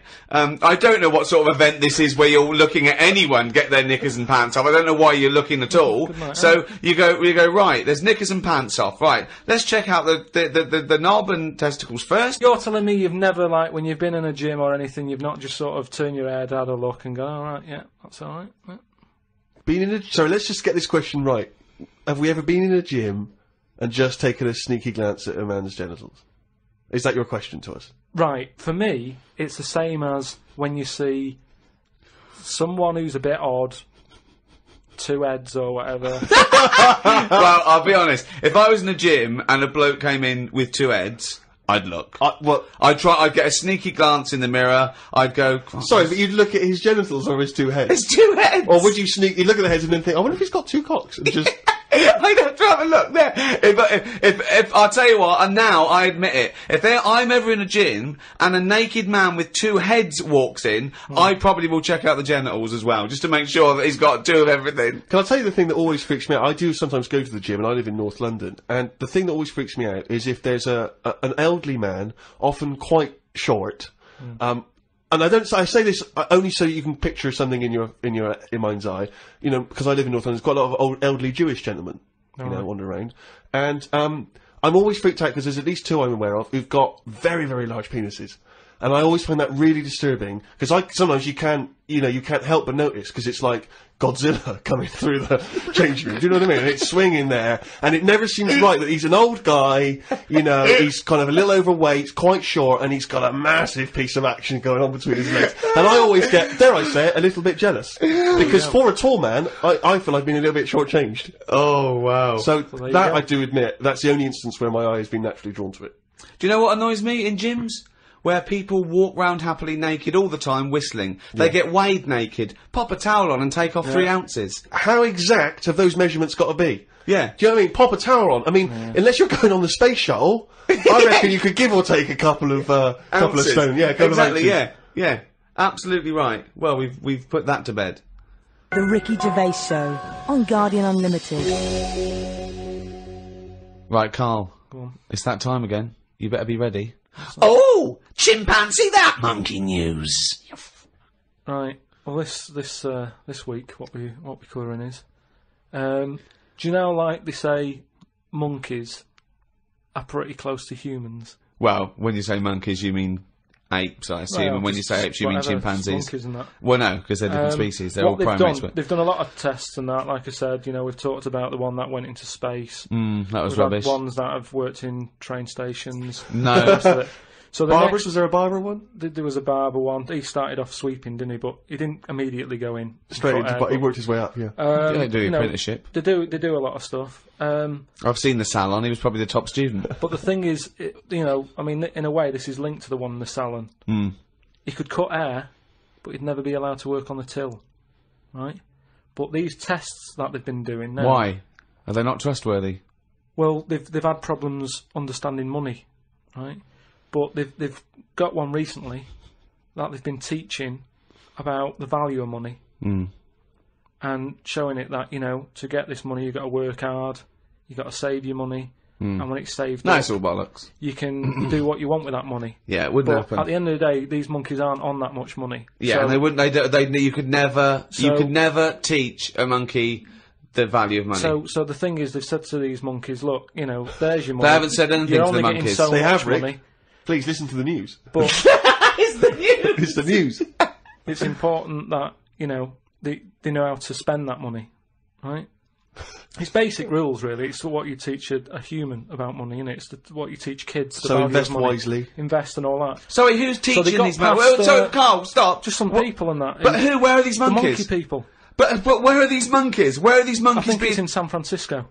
Where are these monkeys though? What are they? Are they in a shop? What are they doing? Are they in homes? What are they doing? Just in like, the zoo? Well, probably just in like some sort of science place where science people are checking out monkeys' brains and that and seeing how they work.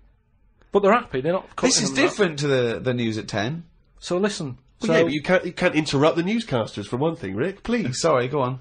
So there's these monkeys, right? And they've given them some money, probably about £5, and they said, right, off you go, go shopping.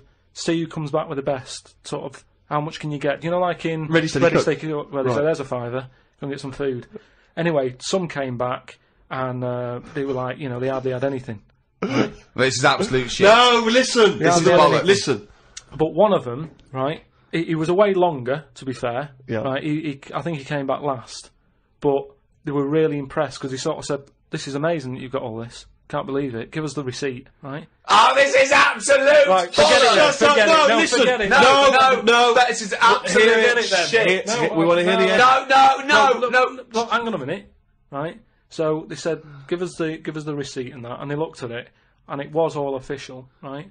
And they went through it all, and what they were really impressed by is the way that they always went for the sort of slightly older veg, where you get 2 lots for the price of one. Right, you're absolute. So, and it just goes to show, This is right, absolute that- bollocks. Well, There's forget it no then. way. If you're not There's gonna- no way forget a it. chimp went It's not- shopping and right. knew what he was buying. It's I don't know why absolute. you asked me then. Well, it's absolute bollocks. Once again, you've made it up. You probably saw a headline it. on some sort of half-witted website, and you're talking shit. Just to say, if you have any monkey news for Carl that you want to hear on one of these podcasts in future weeks, then you can email Carl, or indeed with anything, Sick of at it. podcast@rickygervais.com. This podcast was hosted by Positive Internet. Can I just ask, what does hosting mean when you, in that sense? I don't know, but the guys at Positive Internet do because they're experts in this field, and that's why I like them. Well, thanks very much. Join us next time when we'll have openings. Let's do a couple of openings. Well, you better say something. Okay. Well, I think you should say, welcome to Ricky Gervais show on, or whatever, podcast. I'm not on this, am I? Yeah. What am I doing here? Well, just saying hello. Hello? No! Let us do the introductions. We're doing 2 introductions in the 2 shows. Fuck me. The Ricky Gervais Show on Guardian Unlimited.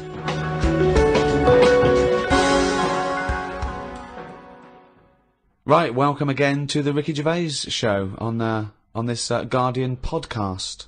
with me, Ricky Gervais, Steve Merchant, and Hello of there. course, hello there, Thanks. and of course our producer Carl Pilkington. Right. Carl, can I ask you a question? Go on. I know this is what a lot of the fans are already wondering. Is there going to be some monkey news today? There's got to be. Of course there is. Yeah? Yeah. That's All the right. question. Well, I don't want... I'm worried because maybe this will steal your thunder. But Sarah Greer has emailed this in, once again, emailed to podcast@rickygervais.com. Chimp mauling under investigation.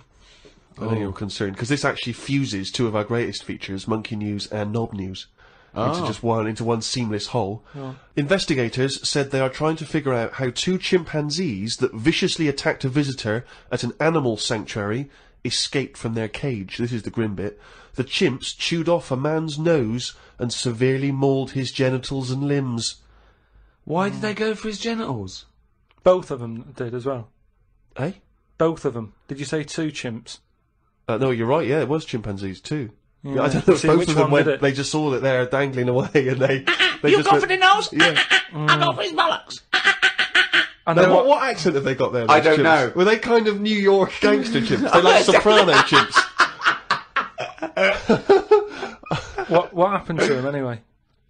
What happened to what? The two guilty monkeys. Well, unfortunately, they were shot dead by the authorities. You see, that annoys me a bit. I know, but again, What are you talking about? They're attacking people's gonads! I know, but they were happy in an African jungle a couple of years ago. That's what they but do, the- isn't it?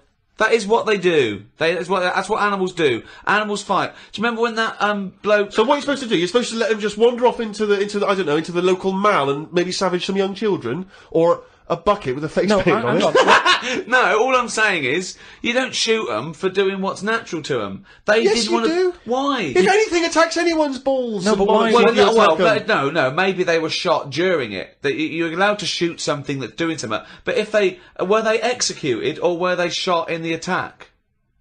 No, it says he shot them. Well, he shot them to death. I'm assuming he shot them to death as they were legging it off. But why aren't they just sort of tranquilised? Where was Why this? have Was I this in been a zoo? accused like it was my fault? Just because I happen to be reading Sarah Greer, who emailed it in, the one who should be getting a It bollock just in. annoys me how one way it's kind of like, you know, we're trying to save the pandas, and then the next day someone's shooting them or whatever. I know it's not a panda, but all I'm saying So is it's double therefore the whole standards. argument falls apart, but go on. No, but what I'm saying is, what would happen? I've talked about this before about St. George killed the last dragon, right? No, it didn't exist. It's the same thing though. No, there's never been any dragons. No. It's a mythical creature. Well, you don't By know mythical, that. it means we made this up, like the unicorn. Well, I don't even understand. What was your point about the dragon? What's that got to do with because this? I'm saying out like, why is it all right to be going around going mental with a gun, shooting all the monkeys and killing them? Because one day we're going to run out. What are you talking about? How have you extrapolated from this one incident of a couple of testy, happy That's what monkeys? I'm saying. That's what I'm saying. One incident. They only did it once. And they've got a bullet But they're in not their head. shooting around and making them extinct, are they? If they carry on like that, they will. But Well, it's up to the monkeys to stop attacking people's private parts. It's But not that's a what a give and take here, No, I'm come sorry. on. That monkey doesn't know why it's in a cage. It's not going, oh, this is for my own good. It's Mm. like, even if it's animal husbandry, they're not sitting there going, well, I'll tell you what, let's stay here, because it's, you know, they're trying to do a nice little breeding programme here. Or we could get out and do what we do best, run amok, eat some bollocks, right, and have a good time. Right? They don't know what they're doing. They don't, and Carl's right, the poor little bastards get a bullet in the head. For what? And I'm saying, if they're attacking a human, shoot them to stop them, that's fine, okay? But if they're running away and they're, you know, don't shoot them in the back like a coward. This was an animal sanctuary, though. So presumably they had quite a cushy time there, because most of the ones I've visited, they've always got it easy. They're But you hanging around don't- on tyres, they got comfy chairs, they're wanking. They're going berserk, they're loving it. So, you know, you say that, I think I don't know, I just think there was something nasty, there was something a bit warped in these monkeys. I mean, But hang on a minute. You've just answered your own question there. You said they're in a sanctuary, so they haven't had a good upbringing. So they're going to be a bit more like madder than other monkeys, aren't they? Because that's where the ill ones go, isn't it? Isn't it? Sorry, what do you understand by sanctuary? Well, I've been to one for seals. it's not like a borstal. Yeah, exactly. He thinks it's a borstal. He thinks like that, scum. Yeah, like they did some bad stuff in the jungle, and they had a little monkey caught, and they went, send him to borstal. So, well, what is it then? No, it's a monkey sanctuary where it like a haven. Well, it's not a haven, is it? They've got a bullet in the head. The Ricky Gervais Show on Guardian Unlimited. Talking of eating knobs, Yeah. Gilly Gouldon. Now she... What's she been up to? Well, you saw it in I'm a Celebrity, Get Me Out of Here. I haven't been watching it. She popped a little kangaroo knob in the mouth, chewed it up. What, she just found it? Did she line around? No, it was one of the things that she had to Oh, it eat. was one of the challenges. Carol Thatcher, you know, a daughter of one of our leaders. Sure. She popped a couple of bollocks in the mouth, Oh. chewed them up, swallowed them. Oh. And Gilly Gouldon, there was a kangaroo penis there, dried. She couldn't even get... It was so tough, she couldn't even get through it. And then she... eventually she eats What was it, like a pepperoni? Yeah, and she... What do you think of that, Carl? What, eating that sort of stuff? Yeah. I watch it. I like those little trial bits, right? Yeah. But what I don't think people realise is, right, it is hard eating a little kangaroo knob. Right? Really? How do you know? No, it's just, you know, you think about it and you go, oh, I couldn't do that, right? But what they never mention on the TV programme, which I think takes it to the next level, right, they're eating that at like 7:30 in the morning. Sure. Right. Which is worse, innit? Yeah. Do you know what I mean? If I was there and Ant and Dec said, right, Carl, eat the knob, I'd go, hang on a minute, give us a few hours, let me get some rice and that on my belly, and just sort of fill me up a little bit more. I'll pop back at about 6:30 this evening, Right. have it ready. And I'd be happier then. It's just that thing of, you know, you don't want to eat animal genitals on an empty stomach. So what are you saying? You could... I'm saying, like, I could eat a knob at night, but... Just cut that there. We'll loop that. If any DJs are listening, just take that quote, I could eat a knob at night, by Carl Pilkington. Maybe do a dance remix. Yeah, I think maybe you're sort of a house producer and you could maybe get some kind of high energy beat going and then we could just send that out to some of the gay clubs. I'm sure it'd be really popular. Please anyone, send us, you know, that looped with a nice little, you know, funky house beat. Carl Pilkington saying I could eat a knob at night. No, but do you know what I mean, though? By that. Not really. Well, okay then, right. Okay. Now, I couldn't do it. I could not do it. I couldn't pop a kangaroo testicle in my mouth and chew it. It was disgusting to watch. She was eating witchetty grubs. I mean, good on them because they were doing it. But then again, I think, well, they wanted to go in there. They knew they were up for it. So on the one hand, I think, is that admirable and is that showing sort of like good British metal, or is it, you know, I'll do anything to get on telly for a week? I don't know. You know what I mean? I don't. Where does it stop? You know, I thought Rebecca Lewis went too far when she gave the little pig a tug, but at least she knew where to stop. Yeah. She didn't, you know. Well, I think it's obvious when you have to stop. Yeah, but you know, the pig tells you that. To pop the Also, again, where's the kangaroo hopping around without a cock? I'll tell you, here's another question, right? Bit of a spin-off with animals and that. Have you ever, right, Steve, killed a fly? Probably, yes. Right? Well, I was watching David Attenborough, right? He makes his money out of flies and that, doesn't he? Do you think he's ever killed one, or does he go, well, I can't kill that fly or that spider, because that's how I make my money? I don't know what the question is. I don't know what this question is. Like my mum, right, she said, if a fly is knocking about the house, she never kills it, she always catches it and puts it out and that, and she said she'd never kill Who is one. she, Mr. Miyagi? What do you mean she catches it? How does she catch With a it? pair of chopsticks. No, she...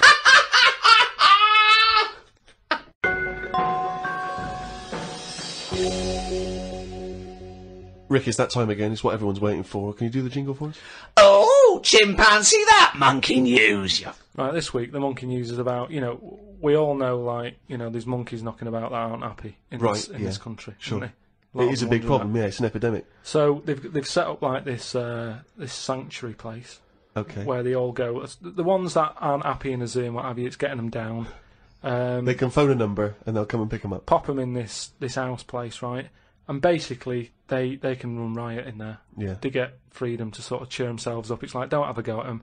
If they want to do such a thing, let them have a go and whatever, right? Yeah. There's 3 people running this place, right? And one of them... Sorry, where is this place for wayward chimps who don't like the zoo? What are you talking about? A house where they can do what they want? I'm not sure where it is. That's a surprise. Go on. But there's this place anyway. It doesn't matter where it is, does it? At the end of the day, I'm just telling you what the problem is. We haven't got to the problem bit yet.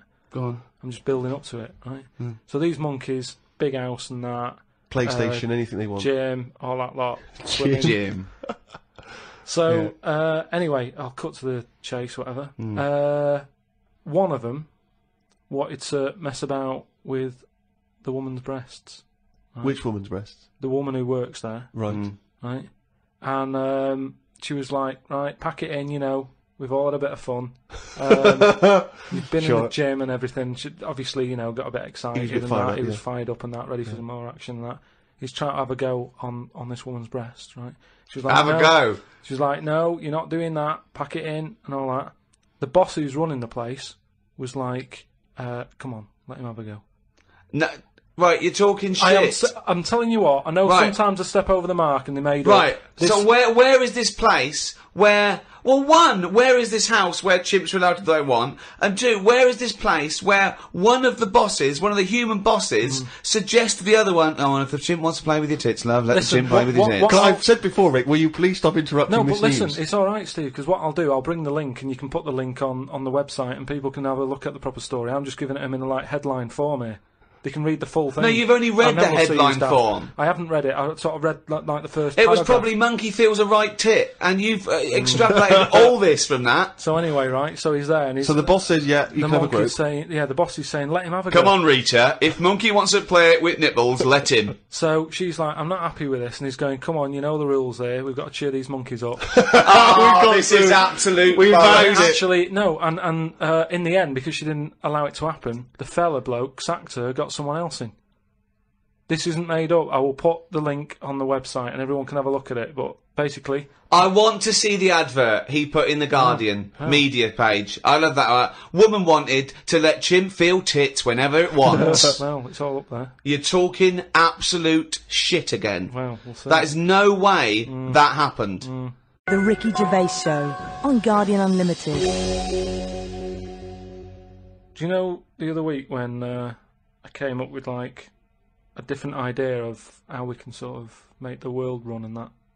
Can we just have a quick recap of that? Because I seem to remember it was a load of old arse. It was ridiculous. It was he was saying that the world is overpopulated, so the system would be where people were living too long and stuff. So what happens is people live till 78. I don't know how you can enforce that, right? Yeah. But when they die, they've got a little baby in their stomach, like a pip in an apple, that then carries on when they die. Right. It wasn't a theory. It wasn't an idea. It was the ramblings of a mental case. You're saying it's stupid, but someone's emailed in and said, "Oh yeah, that's pretty good."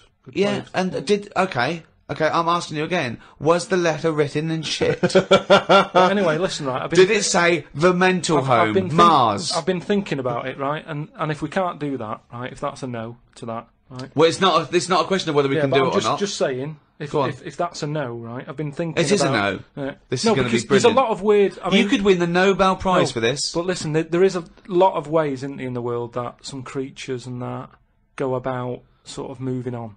If you know what I mean. Evolution, you mean?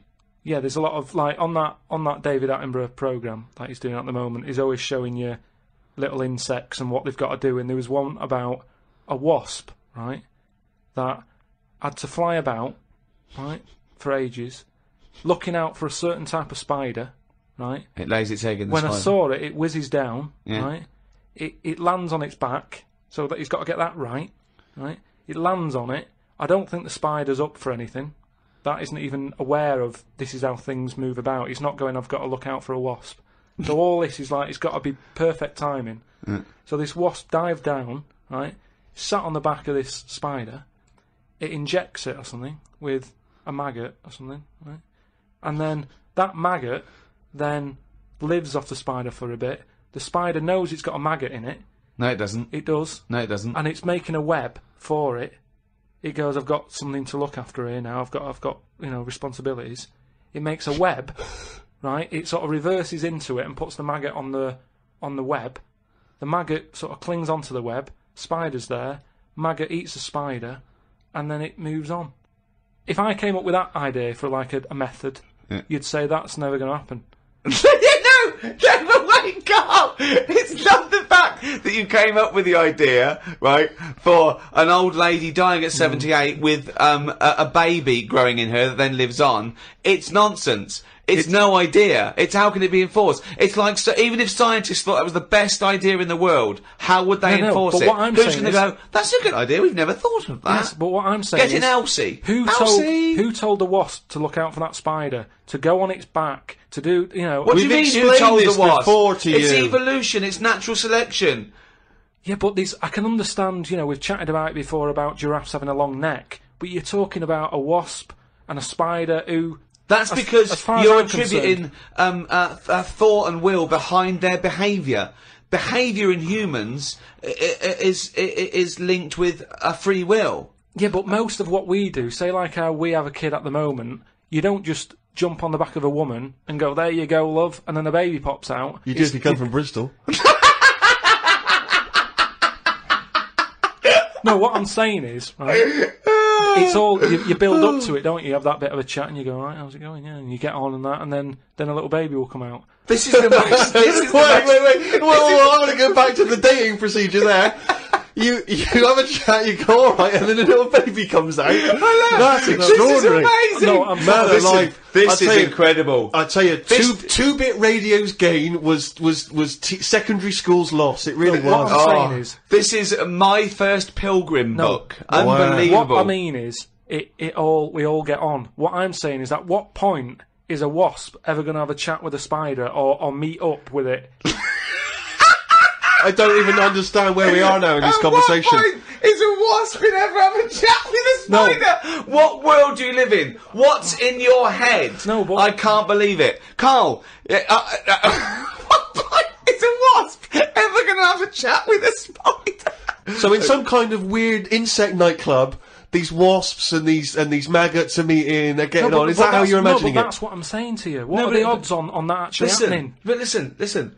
You're thinking because behaviour in lower forms of life is purely chemical. It bypasses any form of consciousness. Right? There's a parasite.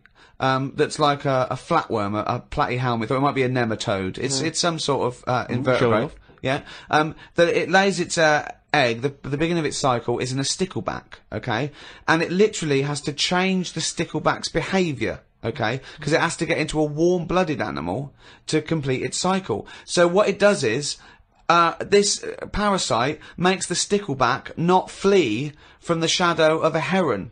So it makes the stickleback get eaten, right? So it then is in the belly of a warm-blooded animal and it can complete its life cycle. But at no point is the nematode or the platyhelminth, whatever it is, going, slow down, there's a heron coming, stay here, stay here, stay here. And the stickleback going, why?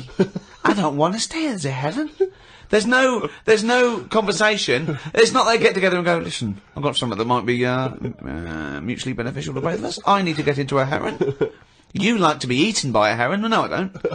Where's this conversation with a wasp? Yes, you do. It's got Jedi Yes, powers. you do. No, all I'm saying is, you know, the idea that I came up with, you're sort of saying that's a crazy Can I just, It's not sorry, an before idea, you it's carry on, not can I an just say, idea. how many times have we heard all I'm saying is, and then such a stream of nonsense Yeah. that it's blown our minds? No, but that's all I'm saying. That, you know, what you've just explained there with the heron having to knock about and for a flea to be sat in the shade and that.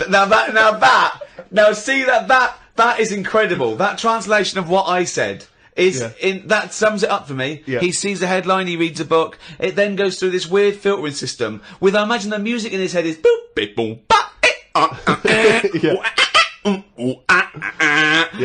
discordant piano. Like I think the noise in Carl's head is like a fax machine, if you've ever got that up full volume. I think it's like a Czechoslovakian cartoon from 1963. Yeah. You know what I mean? Like, noises like, woks being hit. Yeah. And, pianos just being hit by elbow. He's the only person you can give him a body of information and he strips away the facts. But the way he said that, I talked about, clearly talked about some sort of parasite in a stickleback that makes its behaviour change so it doesn't flee the heron's shadow. He said, so there's an heron with a flea who doesn't like the shade. How did it come out? I mean... it doesn't matter, forget that, right? But What's your theory? What's your theory? What I'm saying is I've come up with something else that I want to run by you then. Go on right? then. So you've sort of boo-booed the idea... Boo-booed. We've boo-booed it, we have boo-booed it. He shows a completely different bear. Yeah. It was originally Poo-Poo the bear, but now it's Boo-Boo the bear. Brilliant. So you've said no to, you know, the old woman having a kid, right, Yeah. before she dies. What about if we do it the other way, right? Ah. Go on. Somehow, I don't know how A yet. kid has an old lady? That's what it's going to be, isn't it? A child gives birth to an old man. No. Right. What I'm saying is, right, Go on. work the other way round. Come on then. So if somehow we can inject something in like a body that's just died, right? Listen to this. Imagine this is notes. So- when he hands it into the Nobel people, Yeah. and they go, if there's a way that we can inject something, they go, well, what? Well, I don't know the chemical formula, but something HO2. Right. So anyway, so you inject it in the temple. He's narrowed it down to the temple. Well, that's Fine. right. Yes, we inject something. So you inject it in. What are you? Who are you injecting? This old woman who's she's been ill and that she died. So she's dead. So Yeah, we're bringing old people back to life. Okay, fine. That's step one. Um, We just got to sort that out first. But fine, we'll crack that. Go on, next. So we brought people back from the dead. Fine. Yeah, And but this is a way of controlling population. Remember, they can't be having it away and having kids. This is just the way we're going to Okay, work so from now. there's an old lady. So we start now. We start now as the world is now. So what happens? Right. So you get like an old woman. Who's dead? Yeah. Yep. Injector and that. Injector. And then what happens is she sort of wakes up. Amazing. Right. And she works the other way. So like she might be 77, Yep. and then she'll have a birthday. She's 76, and she's working that way. Right. If you know what I mean. Okay. Are you with me? No, keep it. Because the thing is, you've got. No I'm idea. really scared. Yeah. I'm really scared. This is the maddest thing you've ever said. Yeah. This is madder than the old lady with the pit like an apple in her belly. It sort of did work. This is No, it didn't work. It worked in your head. It's like a dream that you wake up and go, oh, I've got a great theory. And This it's is like, this is it. Let me just tell you the Go on then. ending, because the endings works out a bit better. go on. What I'm saying is, when you die at the age of 78. 9 months, What? at the age of 9 months, because that's when you come out. What do you mean when you die at the age of You're 9 not scared of dying because you're now a baby, so you don't know what's going on anyway. So there's no So fear. you missed out a bit here. So this woman, what, literally gets younger and younger? I think Yeah. when she's in her 20s, she's in her old age, Rick. Yeah, but it doesn't matter because that's the fun part of your life, isn't it? When you're 20 and you've got all your energy and that. So before you die, you're actually having a good life rather than it being the other way around. But does she do different stuff than she did on the way up? Because she's already lived 78 years, hasn't she? Don't forget. She was a baby once, and she grew to 70 years, then someone stuck a needle in her head and said, right, back you go. No, but forget all that bit. Oh, forget all that bit. How do we okay. forget that bit? What I'm saying So is... she died and she doesn't remember all her, this is a new life, is it? Let me just leave you with this. Right, you're talking shit. Explain yourself. What I'm saying is, old people are scared of dying. When they're 77, they go, oh, what's going to happen to me? Little injection in the head. When it's a baby, when it's like 1, and everybody around it's going, yeah, it's going to die soon. And that. Baby hasn't got a clue. It's happy. It's playing about with its rattle or whatever. So it loses not all scared. its, so it loses all its memories. That's it. And then what happens? So when does it die? When it gets to naught? When it's 0 days old? It goes Yeah, through. it just dies. People know it's almost like a countdown. So the family's aware of it. But aren't the family getting younger as well? What's happened to the family? Forget it then. We'll leave it as it is. No, leave it as it is, shall we? Shall we? Can we all agree on that, guys? Now, should we agree to leave it as it is? Is that all right? Because I don't want to hear any more from the diaries of Charles Manson. No, it's. I mean, you're a fucking maniac. If you're a maniac and you'd like to get in touch, then please email us at podcast@rickygervais.com.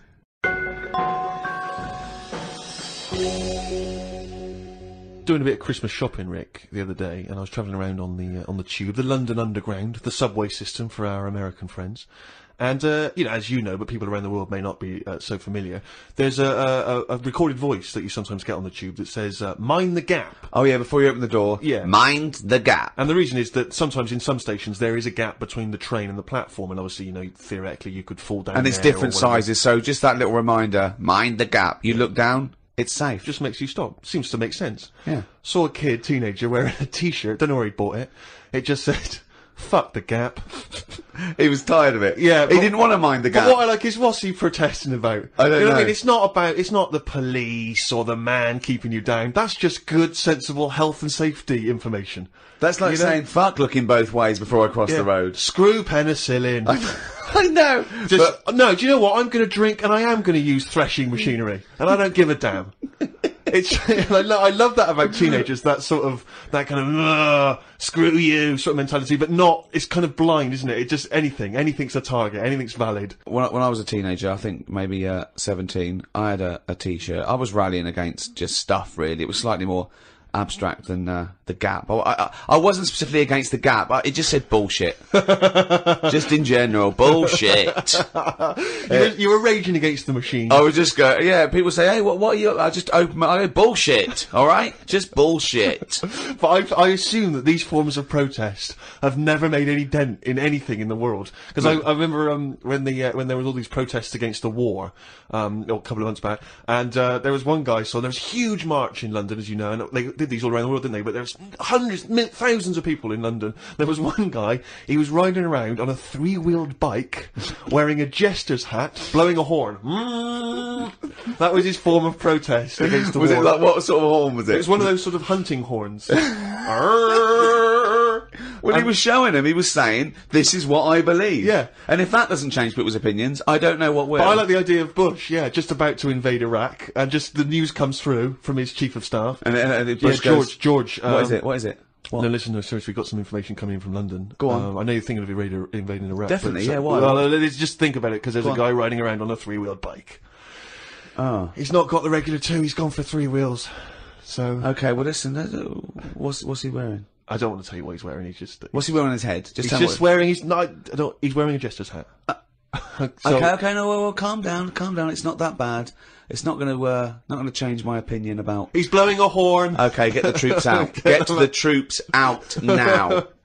What do they think they're doing? You've got to get involved in the... I saw a girl once again, a teenage girl, I was behind her on the tube, and she had this bag, like a rucksack, and it was kind of black, and it had, painted in Tipex, it had a picture of George Bush, but he was kind of in the sights of a rifle, you know, and it sort of said "Stop the War," and it had a Barbie's head, but it was severed, and the hair was scraped back, and she'd been made up to look kind of devilish, and there was sort of CND signs, and there was, you know, "No to war," and all this, and and I sort of wanted to tap her on the shoulder and say, are you actually getting involved in stopping the war, or have you been working mainly on this bag? Yeah, because that must have taken you at least a couple of days. You could have been writing emails, you could have been getting a petition going. Oh dear. Carl, have you ever been into that sort of teenage rebellion, teenage protest? What, to sort of stop stuff going on and that? Yeah. Or just, you know, making your views heard. I don't really like people knowing what I'm thinking and that. Right. There's no way anyone can know what you're thinking. No, but even is with that why you're doing a radio experimentation. show where you spout off your nonsense ideas every week? No, but what I mean is... A team of surgeons could fiddle around in your head for a couple of days and they still wouldn't know what you were thinking. No, I know what you're thinking. I know what you're thinking. Exactly. You're thinking of...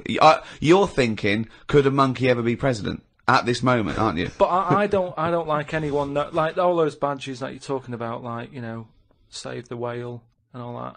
I don't like the idea that when I get on a tube and someone sees that, they sort of know that I want to save the whale. I don't like people knowing, even to the point of... It gives you a disadvantage in life, doesn't it? But just knowing stuff like when you get on a tube and say if you've been shopping, right, and you've had to buy an ironing board, I hate it that people sort of look at what you've got and go, oh, he's doing some ironing. Right, okay. That's got to be rare. I mean, you can't have bought more than 5 or 6 ironing boards in your adult life. But I don't mean just ironing boards. I mean, like, anything big where they can't wrap it, so they just put a carrier bag round a little bit of it, and everyone can see what you've just bought. It's weird, because I bought an ironing board last week from Argos, and I did feel a little bit self-conscious. There you go. Because I thought people thinking, he's 30, why hasn't he got an ironing board yet? Yeah. No wonder he's a scruffy bastard. I pretend I'm going surfing whenever I buy an ironing board. I just make sure I go in Bermuda shorts and sunglasses, and I just walk down the street and I go, surfing USA, and they think, hey, there's a dude going to the beach. I pop on a bus, go home, do some ironing. Yeah. Wait a minute, what's that on his t-shirt? Bullshit. He's radical. I get still faintly embarrassed buying toilet paper. Yeah. I always have to buy something else to go with it. Yeah. I don't like, because if you just buy that on its own, it's obvious that you're dying for one, and it's like, I haven't got any in.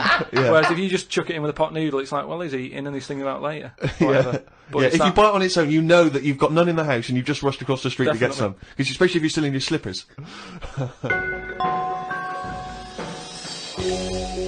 Well, that's about it for another podcast. A new one in in a week's time after Christmas. So, Merry Christmas, everyone. Have an absolutely blinding Christmas. Or a lovely whatever festival you celebrate in your part of the world. From Ricky Gervais, Stephen Merchant, and Carl Pilkington. If you want to send us anything, as ever, the email address is podcast@rickygervais.com. You can email just your thoughts on the show, if you've got some monkey news for Carl, or anything you think might intrigue Carl, or indeed maybe just some Christmas wishes. Then that's the email address, podcast@rickygervais.com. I would like to wish a particularly Merry Christmas to those guys at Positive Internet for all their genius input and good work hosting this podcast. Goodbye. Merry Christmas. The Ricky Gervais Show on Guardian Unlimited.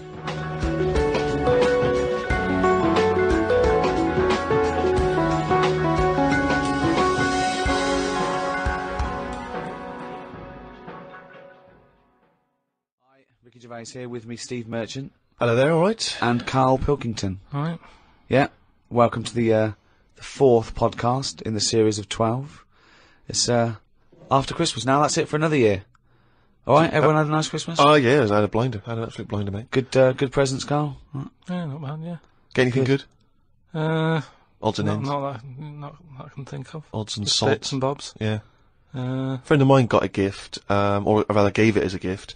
I don't know if you've been familiar with these. It's a charity organisation, and you go on their website, or you phone them up, and you can give someone else the gift of, say, a goat for an African family. So you say, this is what I've bought goat. Yeah. And they go, oh, brilliant, where is it? And you go, no, it's going to a family in Africa.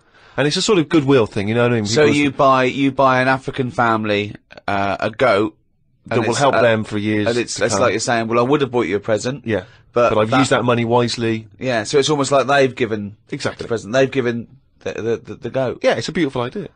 But as soon as he told me about it, I thought to myself straight away, knowing Carl's views on charity and giving, you know, particularly at this seasonal time, I wondered what his views would be. Well, are they happy with the present over there? Like the people who are getting it? What, the African family? Yeah. Is the African family sort of going, oh, I hope someone gets us a goat? That's nothing to do with Christmas for them. They're not sitting around thinking, I wonder if Santa brings us some food. It's a long-term thing. These are happening all year, I assume. It goes towards a pool of money that goes to... It's not like they get a... You're an idiot. What, you think an African family wakes up and there's a little goat with a ribbon tied round it, and they go, oh, look what Santa brought us. Look, and that mince pie's gone and that glass of milk. You're such an idiot. No, but what I'm saying is, does that family want a goat? Yes. But why? It's not they want a goat, it's they need a goat. Do you think... What do you think this organisation is? Just arbitrarily giving goats to people. They're going to say, oh, I wanted Nintendo. What are you thinking? Well, what I'm saying is, right, let me put myself in their shoes. Well, This'll be they a haven't first. got any. But say I'm one of them, right, over there, right? I'm hungry, right? I'm sat there, it's Christmas Day, right? I open it up, open the present, little goat there, right? Now, if I was one of them, I'd be going, not another mouth to feed. At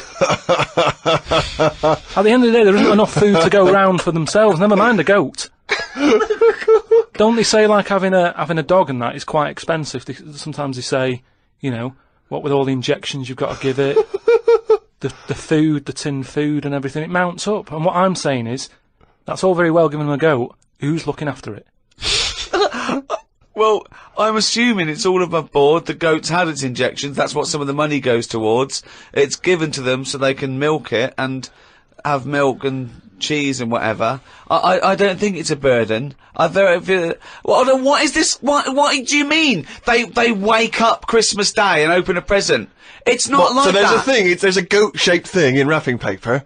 I wonder what that could be. I hope it's that goat we asked for. My God, it is. All I'm saying It's just a nice marketing way of distributing wealth. It's the way of going, this is a nice gift. It's like people, sometimes they say, don't send flowers at a funeral. They don't send flowers. Give some money to the local hospice. Yeah. It's just a way of redirecting cash. But the thing is, why do they want that goat? What's the main reason? What does a goat give you? Milk. Right. Now, wouldn't it be easy to just send them a bottle of milk? Without all the hassle and the headaches that come with it. That's all I'm saying. And the other thing is, think about the goat. that was happy over here. Suddenly, it's on barren land. No grass. I'm gonna burst! What do you mean? You didn't send a goat from here! I'm saying, who's happy at the end of this, right? You've got a fella who hasn't got a present over here because the mate bought him a goat, right? So yeah, let's do this properly. So there's a tick. He's not happy, right?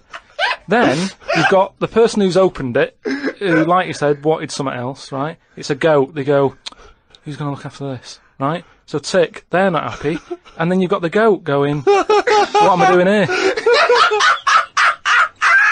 The Ricky Gervais Show on Guardian Unlimited. Tell you what, a lot of people are wondering, Carl, is what I received from Ricky this year. Go on. Nothing! Absolutely nothing. I remember actually after my birthday, he said, oh yeah, I'll be getting you a little gift. Forgot. So I've had nothing from him this year. He said, man, he's got a little bit of cash in his pocket now. What I'm hoping is that maybe he'll pool it over the next 5 years and buy me something I've been reading about recently. Now, you definitely love this, surely. Have you started seeing this now? Virgin are starting plugging Virgin Galactic. I think it's something like 200,000 quid, and you'll get a chance to go in a space shuttle into space. Now, I don't know what your feelings are, Rick. You know, I know you've probably got a bit of cash in the bank.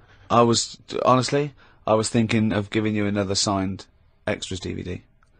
Anything. It's the thought that counts, so that Okay. would be great. But Because I've got some knocking round. I can give you one of those. I know you've already got one of those, but Sure. I don't mind. They don't cost me much. no, great. And do you like the book Flanimals? I know it's aimed at 5-year-olds, so I don't know why I Okay, but personally would want it, but But you know that's going to be in the little yeah. selection box for you. Great. But no, the trip into space. I don't know about that. I mean, Is you've got a bit of cash. Would you think about that? Would you be interested, you and your missus, going I up don't into know. space? You have to be. I mean, it's not the money. There are things that I would spend 200 grand on as a little folly, but I think an individual jetpack, for example. Right. You know, I'd do that. Yeah. I'd like to see the Earth from a couple hundred miles up. That'd be good, but I don't know if that's quite worth it yet. The other thing is the safety, because I'm worried that I want to see a lot of people go up there first. Yeah. I wouldn't be the first bloke to go on an aeroplane. No. I'd want to see a few pioneers go. It's really safe before I got on something Well, like I that. believe the actress Victoria Principal is volunteering herself. So I think she maybe used to be in Dynasty or Dallas. So, Well, I'll you see know. what happens to her. Yeah. If I think if she can do it, then No, if it Vicky might- P comes back all right, rather Then like that- those monkeys they sent up years ago, Yeah. then we'll all be a lot more relaxed. Exactly. If they put electrodes on her and it all Exactly. works out fine. And I might- there'll be a banana, chute issuing bananas, and there'll be Yeah. buttons, press left, press right. Yeah, and I might consider it. Carl, thoughts?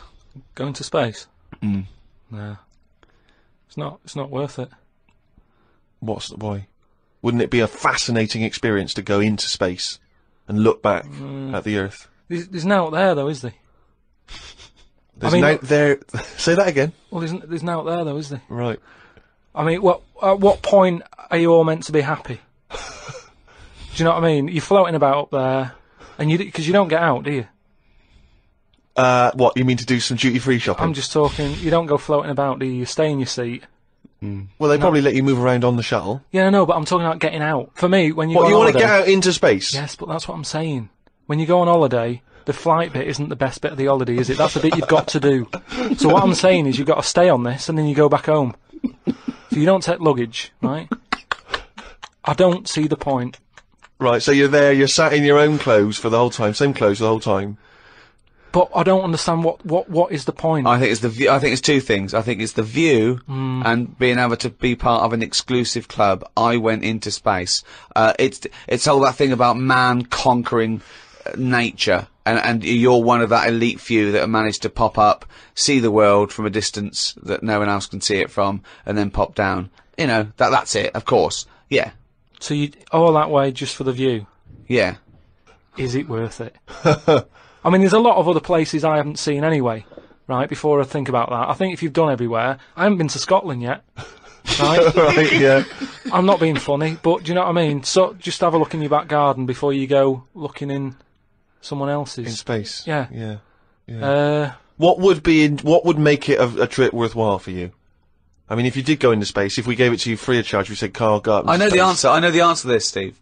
He's thinking, I'd like to meet some aliens that can talk like I do, Yeah. and I can understand them, and they can tell me something. Like, Like what? Oh, they met God, he was alright.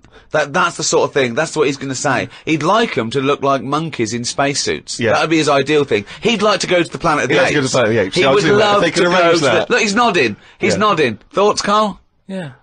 I mean, for me... What do you it's mean, just- yes? Well, yeah, that'd be brilliant. What would be brilliant? Seeing a little alien and that, having a chat with him, finding out what's been going on. What's been going on? No, but don't you think that...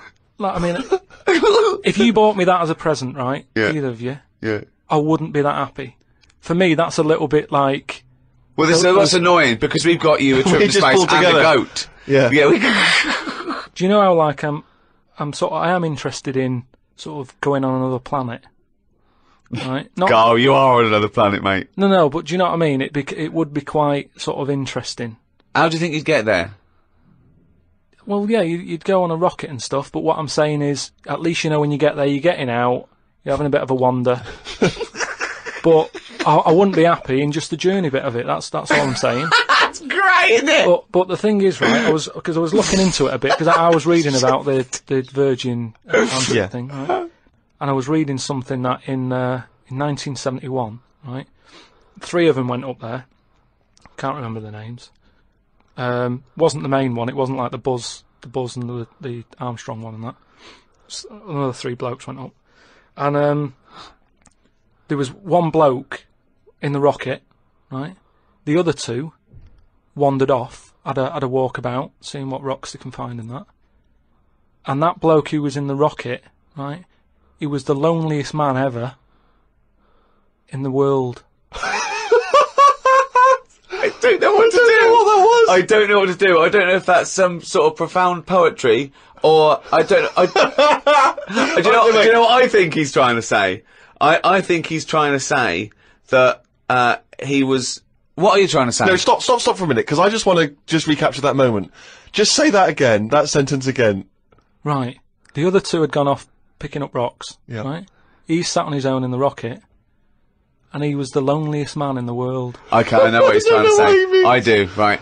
I don't know what he means. Well, right. He's trying to say he was, by definition, a human furthest away from all other human contact. Yeah, that's what Yeah. I said. Yeah, okay. No, you said loneliest. Loneliest evokes an emotion. Yeah. Yeah. But it's But, like he started crying and writing poetry and listening to Morrissey records. you mean he was the most remote man? Well, yeah, he was saying how, like, he's on the rocket on his own, right? Yeah. And I think I worked it out because it was in kilometres, right? And I think it turned out that they, right, the other 2 spacemen picking rocks and that, they were 2,500 miles away from him, right? So they were miles away. They 2,500 miles. Yeah. Yeah. But they had each other. They had each other. Yeah. You had the world right across the other way, everyone getting on with their lives. Yeah. He was on his own. That's weird, isn't it? But what I was thinking is, right, say, because I always sort of try and put myself in a situation. Yeah. When I hear about a weird thing that's gone on, I always think, what would I do? You know what I mean? And I was thinking about it, right? Do you think when he got up in the morning, he still bothered to put his clothes on? That's the first thing that came into your mind. No, when just you because pictured him I in always, there. at the end of the day, even if, like, my girlfriend Suzanne's out at work and that, I'm not happy walking about with everything out, because you never know what's going to happen. What do you mean, like getting it trapped in the microwave? Well, I just mean, you never know if Yeah. someone's going to turn up. No, I don't like what I don't like. No, I always pop some pants on or a towel, even if I'm not alone. always. Because I've knocked on your door when you've been stood there with. No, he's Yeah, taking but his trousers off. I when did he it comes to the door. especially, Oh, knowing right. that you were there. I've done it especially to annoy you. Oh, right. Yeah, so. But do you know what I mean? Do you think he was walking about the rocket with his tackle out, or did he floating go, about, well, no one's watching here? Do you reckon it floats up or down? Depends in how long it space? is, doesn't it? Depends how long it is, yeah. I don't know what I mean by that, but it seems to make sense. Yeah. But don't they have cameras for NASA to monitor what's going on inside the spaceship? Not all the time. No, I bet they've got to give him some sort of privacy. No, that would end up on the internet. Yeah. in floating around with his floaty knob? Well, if you are the man who was up in a space rocket and was for a short period the loneliest man in the world, we'd love to hear from you. We'd love to hear what you did with your time, how lonely you felt, and also did you float around with your cock and balls out? What was that like? Did it float up or did it float down? These are just some of the questions that we'd like. So if you are that person, or maybe you know them, maybe they're a neighbour of yours, then you can get in touch with us at podcast@rickygervais.com. The Ricky Gervais Show on Guardian Unlimited. We've done radio and stuff in the past, Rick, and we have never had the kind of response that we've had from these podcasts. So, I mean, It's people amazing. are emailing in by the hundreds of thousands. It's meant, well, maybe not hundreds of thousands, but I didn't count them, but thousands, certainly.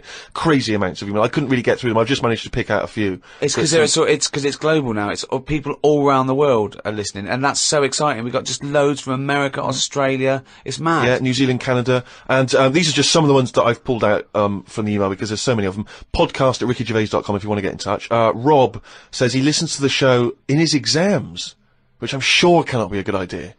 I mean, No, because that's a waste. What I'd do is the night before, I'd record all the answers and then listen to that, as Yeah. opposed to me, you, and Carl Pilkington. but surely you're not allowed to listen to your stereo or your iPod in an exam. That would be crazy, wouldn't it? Well, he's probably got it's probably up his back, a Right, little yeah. wire, wired to him, covered in sort of like some sort of fake flesh and Yeah. hair, and then just pops into his ear. It's all changed now, though, isn't it, as well? What do you mean? Well, they're allowed calculators and that, innit? It's just sort of... Sorry, I had calculators in my exams. What, Yeah, what world? What do you know about exams, Carl? You never showed up. But what I'm saying is, years ago, a calculator wouldn't have been allowed. We've moved on a bit now, haven't we? What year was this, I don't though? have an iPod. With loads of people with abacuses. I don't know. Anyway, Rob's question was this. Brilliant. I've never heard him admit that before. I think we've broken his spirit. Yeah. Carl, you go, I don't know. Oh no, we might have put an end to the phenomenon that is Carl Pilkington. Mancunian's still to come. He's back! Anyway, listen, Rob's question is this, Carl, and it's specifically to you. Carl, if you could have a superpower, like Superman, what would your superpower be? Can I suggest consciousness? Yeah. Can I have the power of thought? Remember, you've already got opposable thumbs. So cross that one off the list. Oh, go on, Carl. There are so many to choose from. Telepathy, X-ray vision. Flight, invisibility, Choose it wisely. strength, intelligence. But why have I been picked? Oh, for God's sake! No, but I'm just saying... It's Rob's question for you. But I'd just say, does anyone else want this? Or... Do you know what I mean? Oh, No, what do because- you wish you could do that's impossible is the because- question, no, or because- what? What do you mean? Because with that comes a responsibility. Is what With I'm saying. enormous power does come great responsibility. So would it? Would you like Spidey senses? Is that what you're saying? Would you like some senses? Would you like some sense? The power of sense. Come on, Carl, you know what these superheroes, because they can... I know, but they it can always... freeze things, They're they- never happy, are they? Do you know what I mean? Spider-Man that wanted to tell that girl that he could climb walls and that. He's like, I can't. Superman didn't never tell Lewis and that. Who's Lewis? Who's Lewis? Lewis. Who's Lewis? It's just a pen pal, Superman's. Lewis, his little secret chum. Yeah. All right, Superman. Hello, Lewis. What are you doing? Superman. Who are you? I can't tell you, Lewis. Brilliant. You know, Hulk, he wasn't happy. So... But you're being allowed to choose the superpower. You don't have to get it forced upon you like the Hulk. Hulk, he wasn't happy. It's true. He's got a theme. True. He has got a theme. There's not many happy superheroes, are But there? leaving aside the superheroes you're already aware of, Yeah. what superpower would you want? You don't have to fight crime with it, Carl. Everyone around the world now is thinking, what can Carl choose? Let's deliver it to him now, Carl. Think about it and give us the answer, please. Let me just remind you of some of the other things. Invisibility. All the time, though, or can I sort of turn that on and off? Let's say you could turn it on and off. Would that interest you? Yeah. I'll have that. Right. Okay, and what would you do with this power of invisibility? Just sort of wander about and that, just not get seen. It's a brilliant power! It's a brilliant... And it's put to such brilliant use! It's brilliant! Well done! And why would you want to walk around and not be seen in that? What would you gain from that? Don't know, you could sort of... go in shops when they shut, so you don't have to go. How would you get crowds. in? Just get in just before they lock up. Oh yeah. How would you get out? Wait till the morning. Brilliant. So hang on. So that's your use of invisibility. They found the power of invisibility. You want to sneak into. Bear in mind. No, hang on.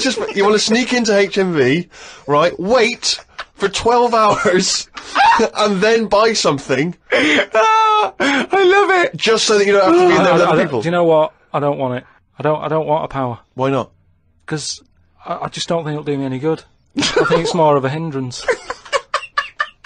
I love this. It's like, just think of his presents. We've given you a trip into space, and the chance to be invisible. Not happy with any of them. Yeah, what he wants is a voucher for HMV. Yeah. He just wants some tokens for a record shop.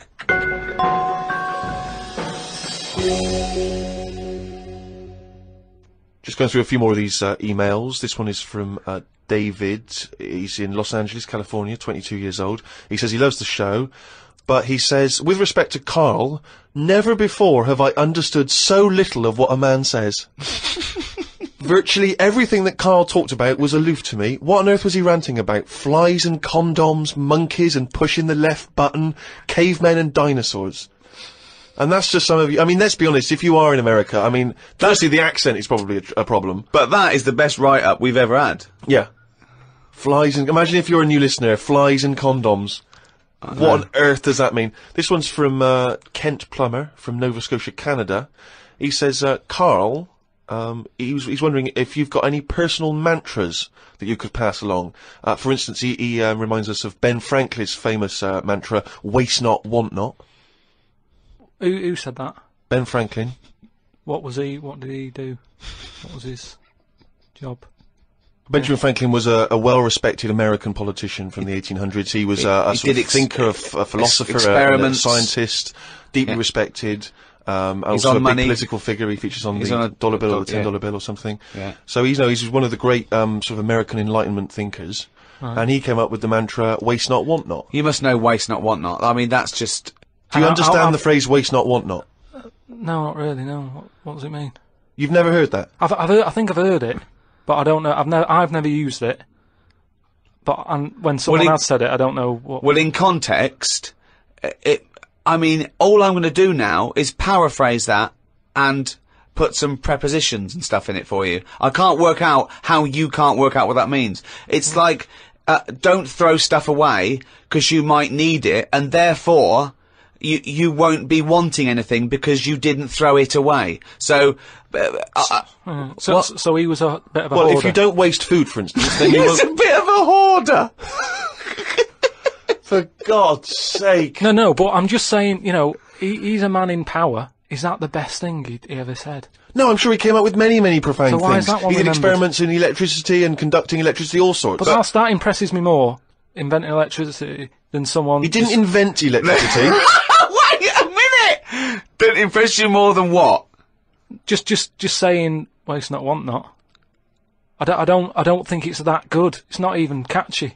What I don't understand is why he was the first person to sort of suggest, look, don't go chucking that out, keep it, you might need it later. He wasn't the first person. Say that again. That is brilliant. Why isn't that catch on? That is amazing that you just come up with there. That's poetry. How would you word it? I'd just say, whoa, don't be chucking that out, you might need that later. Don't be chucking that out, you might need that later. Carl Pilkington. Whereas some would argue that waste not, want not is perhaps a little bit more pithy, a little bit more... We should go through great sayings and phrases and say if he could... Well, firstly, does he know what they mean? And then secondly, can he improve them? That would be brilliant. We'll do that next time. Alright, let's see. Okay, Winston Churchill. Never have so few done so much for so many. What do you think of that? Do you know what that means? So he's saying... Well, it's with regard to the Battle of Britain and the pilots that gave their lives. Yeah, I'd just be annoyed if I was one of them who gave a lot for a few or whatever, right? No, gave a lot for so many. You were, Yeah, if you were one of those few that gave so much for so many, i.e., it means these few good men, their actions freed the world. They freed the world. They have an impact on every person in the world, and they were few brave men, and that's what he's saying. Yeah, but what I'm saying is, if I was one of them men who gave up his life, right, I'd want a name check. I don't want to be bungled in with everyone else who is saying a load of blokes gave it their lives. Well done on that. See you later. That's brilliant. Did you just say bungled in? Bungled in, yeah. He made up a word! I don't want to be bungled in. You made up a word. See, that's it, you see, we've been looking for it. That's original, that's Carl Pilkington. I don't want to be bungled in.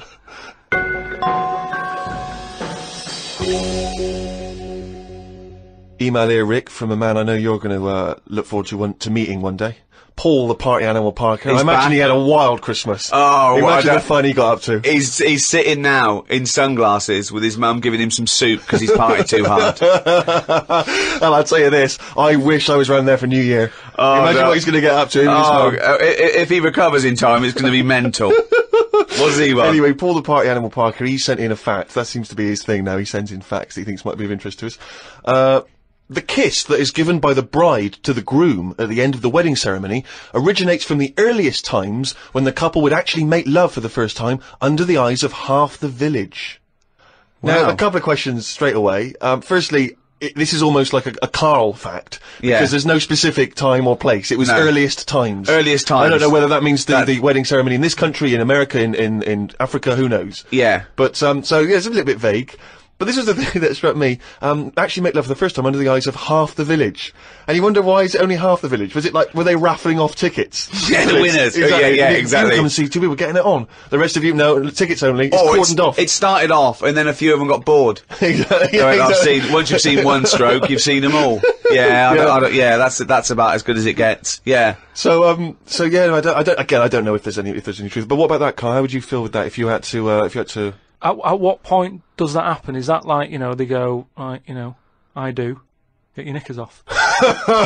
Well, presumably, if it's the origins of the kiss, you may kiss the bride. The old vicar used to say, as they were jumping over the broomstick, he used to go, right, give her one. Yeah. And then... You may knob the bride. Don't know how quick the lovemaking has to be, whether you've got to get in and out, boom, and then, you know what I mean, because people are hungry, they want to eat, they want to have a disco, or whether they can go on for hours and people are just eating, chatting. I'll tell you what, Sting's wedding must have been a long hours of affair, wasn't it? The guest was bringing in their own brought cake. sleeping bags. Thermos flasks. The Ricky Gervais Show on Guardian Unlimited. Right, do you know we've chatted about charities before, haven't we? Sure. Yeah. Done a lot of stuff on that, right? Just coming back from Manchester, right? Got off the train at Euston, right? Got off the train, walking through the busy bit and stuff. There's this fella stood there, right? Like a charity worker, right? Nice looking fella. He's got his suit on, the tie and everything, quite respectable and that, right? Look down at his bucket. All money's been put in the bucket and that, right? On the front of the bucket, right? It says collecting for the homeless at Christmas. Now, why can't they do that? What, the homeless? The homeless people. Why is some fella taking his time out, right? His own time where he could be at home. Why? Some of us have got homes to go to. Yeah. Why? Do you know what I mean? What do you think? Just give them the buckets? Well, what are the homeless people doing whilst he's doing that? Is what I'm saying. What have they got on the timetable? Cut out the middleman. Cut out the middleman. Give all the homeless a bucket with homeless written on it. For Christmas. Yeah. No admin. No. Just keep everything you get, mate. What do you think of that? It's a brilliant idea. What would prevent a homeless person and an entrepreneurial homeless person just getting a bucket and writing that on there themselves? Could I suggest something? Hunger, some drug addiction, traumas, often mental illness, just possibly too depressed to get up, put a suit on and go to Euston Station with a nice bucket with some writing on it. And then, right, I was thinking about that, right, and I was walking down the street in London with Suzanne. Saw a little homeless... Well, I didn't see the homeless bloke, right? I saw a leg, right, sticking out of a doorway. I thought, here we go, right? Walked past it, right? You're not going to believe this. Go on. Homeless. Yeah. Chinese fella. I've never seen one of them. No, I'm not having a go, right? But have you seen? Do you know what I mean? That was a shock. I to me. really don't think I have. I think he's got me there. I hate to say it, but I must say I can't remember ever seeing a homeless Chinese person. No. No, I suppose you're right. Thinking about it. Weird, isn't it? I Actually, said, I was walked past and I said to Suzanne, "Did you see that?" She went, "What?" I said, "Just look back there." She said, "What?" I said, "That homeless fella. Look back at him." She said, "What?" I said, "He's Chinese." And she said, "Yeah, good point." Good point. Of course she did. She said that to shut you up. She didn't want to get into a conversation with you. Oh, And what's God. your point, really? What exactly is your point? You're No, just it's perplexed just 'cause that you've we never were seen it. chatting about homeless and that, and I saw that, and I just thought, I just found it a bit odd. Right. Well, if you are perhaps based in America or Australia, Canada, have you ever seen a Chinese homeless person? This doesn't count to any listeners in China. But anywhere else, have you ever seen a Chinese homeless person? Podcast at rickygervais.com. If you have, maybe you've got a picture you can send us as well. But this is what we're looking for now. We're looking for how many Chinese homeless people can we find by, let's say, 2006. January 2006, January 1st. How many Chinese homeless people have you seen?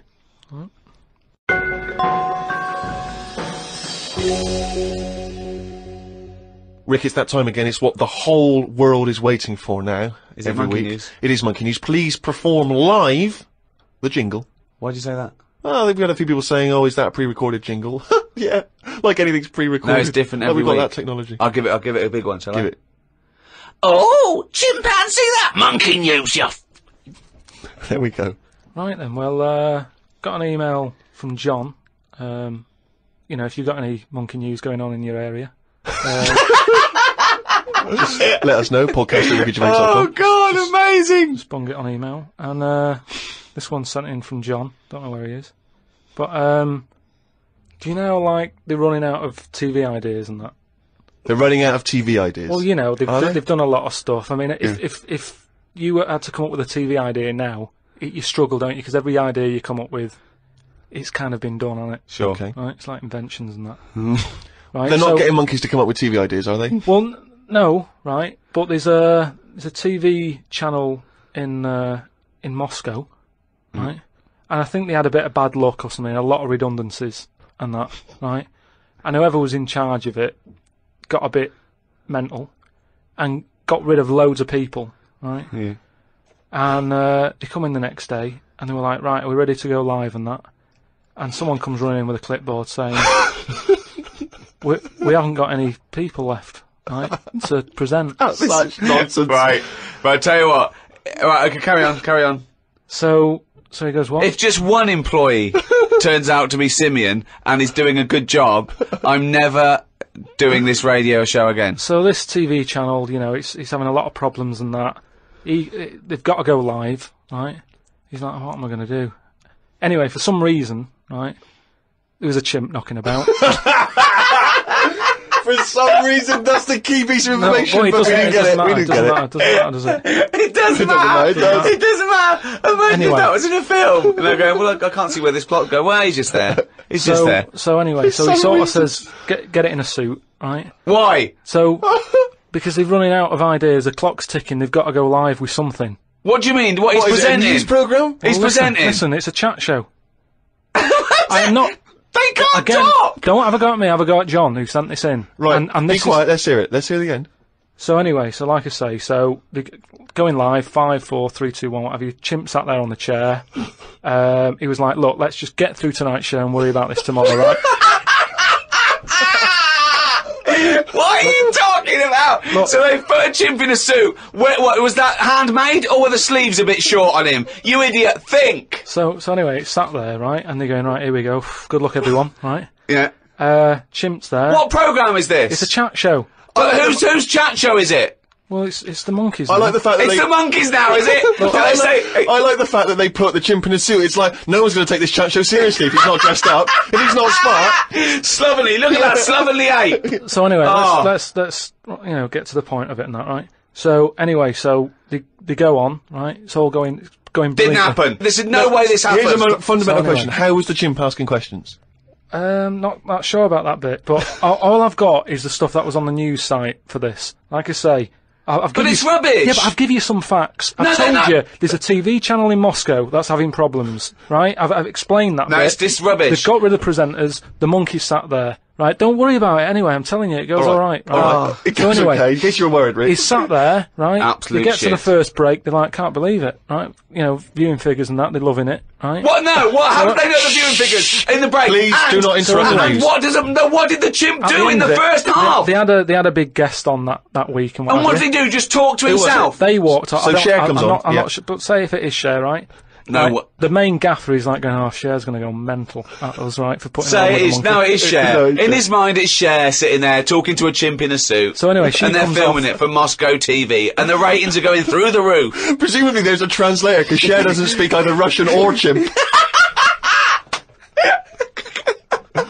So she comes off, right, and the bloke who's in charge is like, she's going to go mad. She's going to go mad here. She walks up, she goes, I love that. She said that's one of the best interviews, right? So anyway, they decided, right, it went so well, kept him on. He's still there. I love the fact that Cher was an idea that Steve threw up, and now she's going, I love that, I love that, I love that, Jim, get me back there. I want to go to Moscow, never mind. Unbelievable. Don't have a go at me, have a go at John, but, you know, if you've got any monkey news, send it in.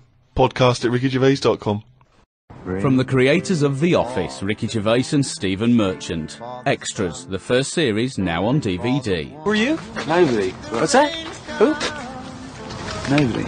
That's right. Nobody. And who am I? So the Starsky Hutch, I can never remember. You are guaranteed an Oscar if you play a mentor. I've just written a sitcom, but I wonder if you could give it to anyone you know. Is there any nudity in it? Well, it could be. Men or women? Either. Well, just women. Yeah. I will make it so. A painfully funny double disc. Extras on DVD now.